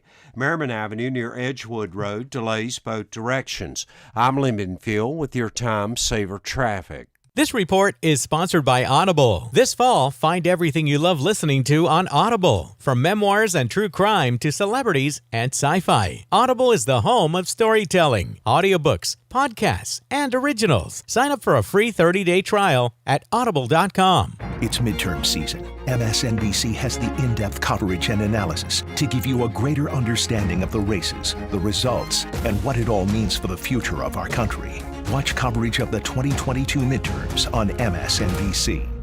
When I finally drove the old car into the grave, I knew there was only one place I was going to go. Fred Anderson Nissan of Asheville, home of the family plan. And yes, they treat you like family. I went in, told them what I was looking for, told them my budget, and in no time, I was signing the paperwork on my certified pre-owned vehicle. They have the area's largest selection on quality pre-owned vehicles and certified Nissans. They go through a 167-point inspection, so you know it's not going to let you down. They gave me the Carfax report, so I know the history of my vehicle. And the Fred Anderson family plan gives me things like oil changes and car washes and loaner cars if I have to have major work done on the car in the future. For me, buying a car has always been an intimidating thought. But the folks at Fred Anderson Nissan of Asheville made it super easy. Don't be like me. Don't wait till the last minute to get a deal done. Go to AndersonNissan.com or stop by the showroom at 629 Brevard Road. And don't forget to mention we sent you from the Sportsocracy and get a $250 bonus on your trade-in at Fred Anderson Nissan of Asheville. Are you ready to tackle your banking needs?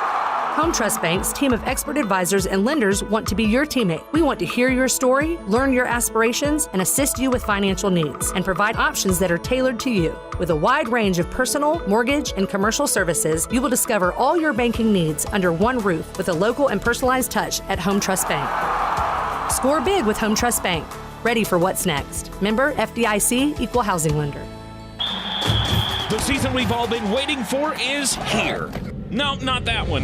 The season of the Big Orange Tent is underway in Western North Carolina. The area's largest selection of Halloween costumes, decorations, and accessories is at the Big Orange Tent at the Asheville Mall. Halloween Express is your one-stop shop for adult and child costumes, superheroes, horror icons, inflatable suits. You can find it all under the Big Orange Tent at the Asheville Mall. 10 to 8 Monday through Saturday, 12 to 6 on Sundays.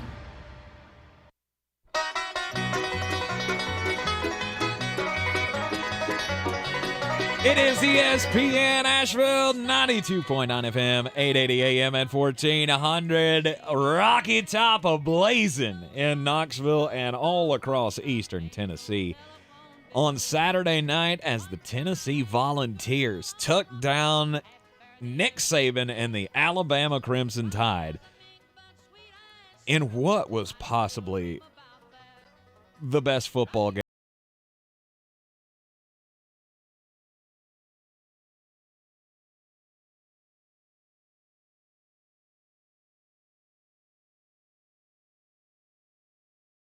So many times that my wife looked at me and said, that has lost all meaning, and it didn't have that much to begin with. Yeah. Tennessee back on the national scale after taking down Alabama. They'd had my vote at number one. And I don't have a vote in the AP poll, but if I did, that's who I would have voted for. And 15 of the members of the media crew did vote for Tennessee to be number one in the country. However, you did have Georgia and Ohio State that most people couldn't come off of. And this is the reason, when people ask why I'm so averse to preseason polls, this is why. This is why. There is absolutely nothing that Georgia has done that says they are better than Tennessee right now. Nothing. No. Your best win is an Oregon team that I'm not actually sure is any good. Other than that, it's South Carolina. Congratulations. Yep. Tennessee's resume is more impressive. And yes, they will sort themselves out. It just agitates me. Right. I mean, so far this season, Tennessee has already taken down 3 teams that were ranked in the top 25 at the time that they were ranked. 4. They had Pittsburgh, they had Florida, they had LSU, and Alabama. Now, the fact that those other teams, 3 of those teams aren't ranked anymore, plays into a lot of people's, well, yeah, but part of the reason those teams aren't ranked anymore is because they lost to Tennessee. You're missing out on that one big thing.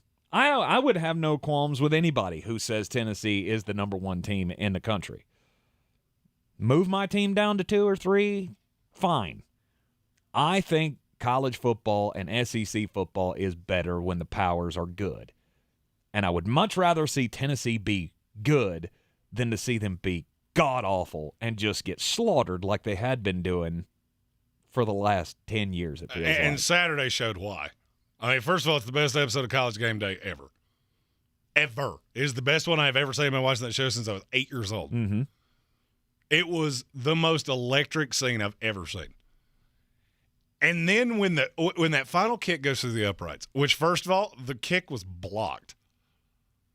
Did they get a hand on it? They did get a hand on it, and it just knuckleballs over the uprights. I thought he missed it. I thought it was blocked, and it came up short, and we were going to overtime. It was not until I saw hands raised that I went, oh, my God, he actually made it. Yep. That is proof positive of why college football is as good as it is. You see a Tennessee team they've been down, and you've gone through a lot. You've gone through a lot of Jeremy Pruitts and cash in McDonald's bags and Butch Jones and Lane Kiffin and Derek Dooley. I was not even going to throw that one out there. I don't think that's a name Tennessee fans should have to hear today. Yeah. But now I can. You're back. You're back. You're a power, and you're going to be a pain to deal with. And looking at their schedule, them in Georgia is going to we may just lather up and do it again. Yep. Now, it won't be at Tennessee, so the environment won't be the same. Georgia's gotten used to this. It'll be quite the same. Oh, I'm not saying it won't. Okay. I'm just Tennessee hadn't had a game like that in 15 years. Yeah, absolutely. So this was a lot of pent-up frustration. This was a lot of wanting to put on your checkerboard overalls and just tie one on and light cigars and just go crazy. I don't see a path for Tennessee or Georgia. I mean, there are paths, obviously, every week for teams to lose. But in 3 weeks in Athens, Georgia, we should have 2 undefeated teams going at each other for supremacy in the SEC East. And that, my friends, is going to be one for the ages. Oh, absolutely. The only thing that can keep that from happening, there is a date with Kentucky that is not just walkover, but it is at Tennessee. Yeah, it is not a walkover opponent. And Kentucky, obviously, with Will Levis, that offense runs really well. It looks like Chris Rodriguez is finally getting his legs underneath him. They are going to be, no doubt, a really big pain in the tuchus for the Tennessee Volunteers, which happens a week before the Georgia game. I don't want to see them lose. I don't. I don't either. I don't want to see them lose. I want to see who is the best. Who is the best in the SEC East? Can the Georgia defense be able to mitigate Hendon Hooker in that offense? And Jalen Hyatt. Jalen Hyatt, thank you. I couldn't think of his last name. Jalen Hyatt. Whoo, buddy. Well, the thing that I haven't heard anybody talk about is, as I watched that game, I realized that Josh Heupel basically did that thing that every annoying kid you've ever played in Madden does. They find a play that works, and they just keep running it over and over and over and over again. And that's what they did to Alabama, because they figured out, you can't figure this stack out.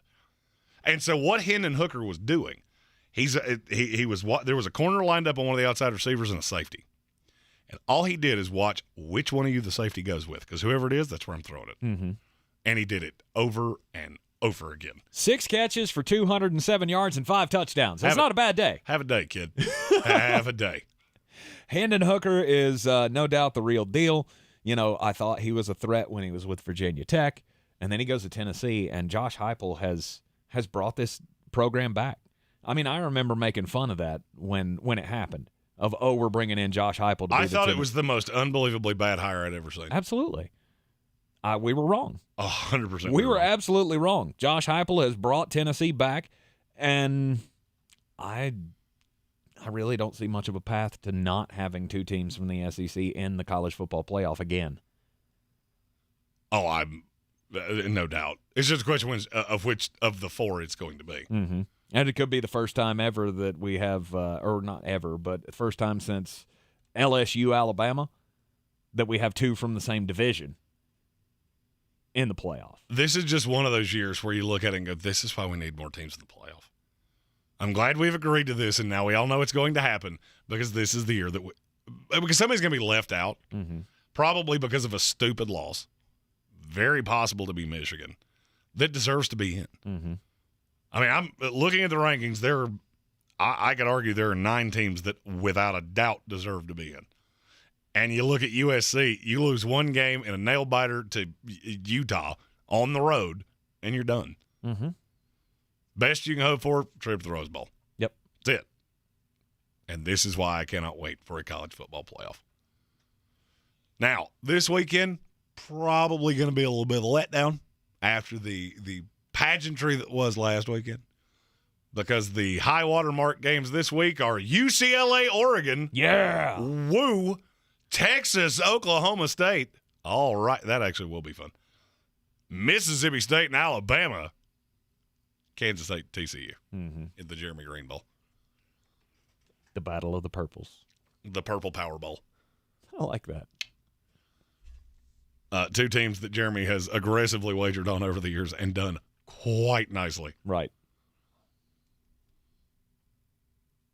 Were you super shocked, though, that Tennessee did not get more push for number 1? Shocked? No. I just think it's short-sighted and stupid. That's Georgia has done absolutely nothing outside of your preconceived notions of what they are. They have not looked like that Tennessee team for more than a quarter of this entire year. And it's why I hate the polls. I hate that the AP at least got closer than the coaches did. The coaches poll's a joke. When it came out, I audibly laughed out loud. You mean 2 of them voted for Tennessee? Are you out of your minds? But I firmly believe that the coaches shouldn't have a poll. So. The administrative assistants for the coaches. No doubt. Some little GA is like, oh, well, Tennessee, yeah. Yeah. Tennessee 4 in the coaches poll this week, 3 in the AP, 15 votes for number 1 in the AP poll. They absolutely deserved it. And I'll say it again. It's all better when Tennessee's good. And I can't wait for 3 weeks from now. You are in the Sportsocracy here on ESPN Asheville. We do have football coming up tonight. In the NFL, Monday Night Football, the Los Angeles Chargers taking on the Denver Broncos in primetime. Yay, we get to see Russell Wilson again in primetime. Are you happy? At some point, are we going to get the Bears and the Broncos? Because obviously somebody really wants us to see these two teams. We should. Jeremy will have his picks of the night coming up next. This is your time saver traffic on the new ESPN Asheville. Traffic slow, 240 westbound between Charlotte Street and Montford Avenue. 240 west end eastbound slow on the Captain Jeff Bowen Bridge. 26 westbound delays between Airport Road and the Blue Ridge Parkway. 26 eastbound slow between Brevard Road and the French Broad River. Again, 26 eastbound delays between Long Shoals Road and Airport Road. 40 westbound delays between Hendersonville Road and George's Branch Road, and future 26 westbound near Broadway Street delays. Near Avery Creek, Brevard Road northbound approaching Long Shoals Road is slow. Brevard Road north and southbound between Clayton Road and the Blue Ridge Parkway is slow. Hendersonville Road southbound slow between Biltmore Forest and Overlook Road. Sweeten Creek Road north and southbound approaching Mills Gap Road is slow.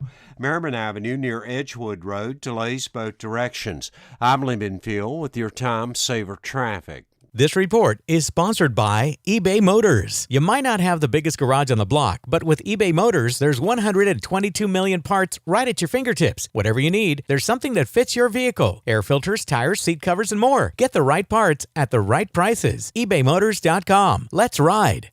Hey, this is Peter Schrager from the NFL Network's morning show, Good Morning Football. You've also seen me on NFL Sidelines and in studio for Fox Sports on Sunday. Well, I've got a new podcast with iHeart in the NFL, and we're calling it The Season with Peter Schrager. In each episode of this season, I'm going to empty my proverbial notebook and take you inside and behind the scenes on the conversations that happen at the highest levels of NFL franchises. Listen to The Season with Peter Schrager on the iHeartRadio app or wherever you get your podcast. Finding great candidates to hire can be like, well, trying to find a needle in a haystack, but not with ZipRecruiter. Its powerful technology actively finds and invites qualified candidates to apply to your job. So while other companies might deliver a lot of hay, ZipRecruiter finds you the needle in the haystack. See why 4 out of 5 employers who post a job on ZipRecruiter get a quality candidate within the first day. Try ZipRecruiter for free at ZipRecruiter.com/free. That's ZipRecruiter.com/free. At Ingles, whether we're celebrating Friday night rivals, televising college basketball games, bringing the Fan Fest to semi-pro soccer, or taking you out to the ball game at your minor league park, it's all in the bag. Ingles, low prices, love the savings. I believe real estate isn't about properties, it's about people. I am Clarissa Marshall with eXp Realty, serving all of Western North Carolina. Navigating the home buying and selling journey can feel overwhelming at times, and that's why having an agent who cares about you and your needs is key. I'm a native of Western North Carolina, and I close over a home a week. I'm an expert in the market, pricing my sellers correctly to net you the most money, and working as a skilled negotiator for my buyers. Please give me a call today at 828-774-6343 to set up a complimentary market analysis. Since man created roads, they've been looking for ways to get off-road and vehicles to take them there. That's where Outlaw Off-Road comes in. A premier off-road center for Jeeps, trucks, and SUVs with a complete lineup of off-road and overland services, including maintenance and repair to make your vehicle all that it can be. Check out their location right here in Western North Carolina at 85 Avery Creek Road. Call them today at 828-974-8480 or visit them on the web at theoutlawoffroad.com. The season we've all been waiting for is here. No, not that one. The season of the Big Orange Tent is underway in Western North Carolina. The area's largest selection of Halloween costumes, decorations, and accessories is at the Big Orange Tent at the Asheville Mall. Halloween Express is your one-stop shop for adult and child costumes, superheroes, horror icons, inflatable suits. You can find it all under the Big Orange Tent at the Asheville Mall. 10 to 8 Monday through Saturday, 12 to 6 on Sundays. coffee's for closers only. Get them the money. Then when you get the money, you get the power. That watch costs more than your car. Then when you get the power, then you get the woman. Monday Night Football. It's been a great week of football, and now you get the Denver Broncos again. Why do we have to keep doing this? L.A. Chargers, Denver Broncos. Chargers are a 4-point favorite. Over-under is 45.5. Denver's just not good. At the end of the day, they're just not good. I understand there have been some questionable calls coaching-wise from Brandon Staley. I don't know how Denver's supposed to stop Justin Herbert. I mean, I don't think they're going to boat race him by any stretch of the imagination. 4 is a lot of points. Mm-hmm. But I don't care. It doesn't scare me off. I'm taking the Chargers minus the 4. I'm aggressive on the over 45.5. I understand that the Denver offense has been piddled. Just understand. Look at what Indianapolis did yesterday with an extra half week off coming off that Thursday night game. I feel like that is the easiest part of this. It's over the 45.5. And then I would be remiss with no Keenan Allen if I didn't say that tonight is a great night for Josh Palmer to go off. Josh Palmer, first touchdown scorer, plus 1050, over 39.5 receiving yards. It's Josh Palmer's time, baby! I thought you were going to say, run the damn ball! No, this is one time that no. This is Josh Palmer's season. Let's go.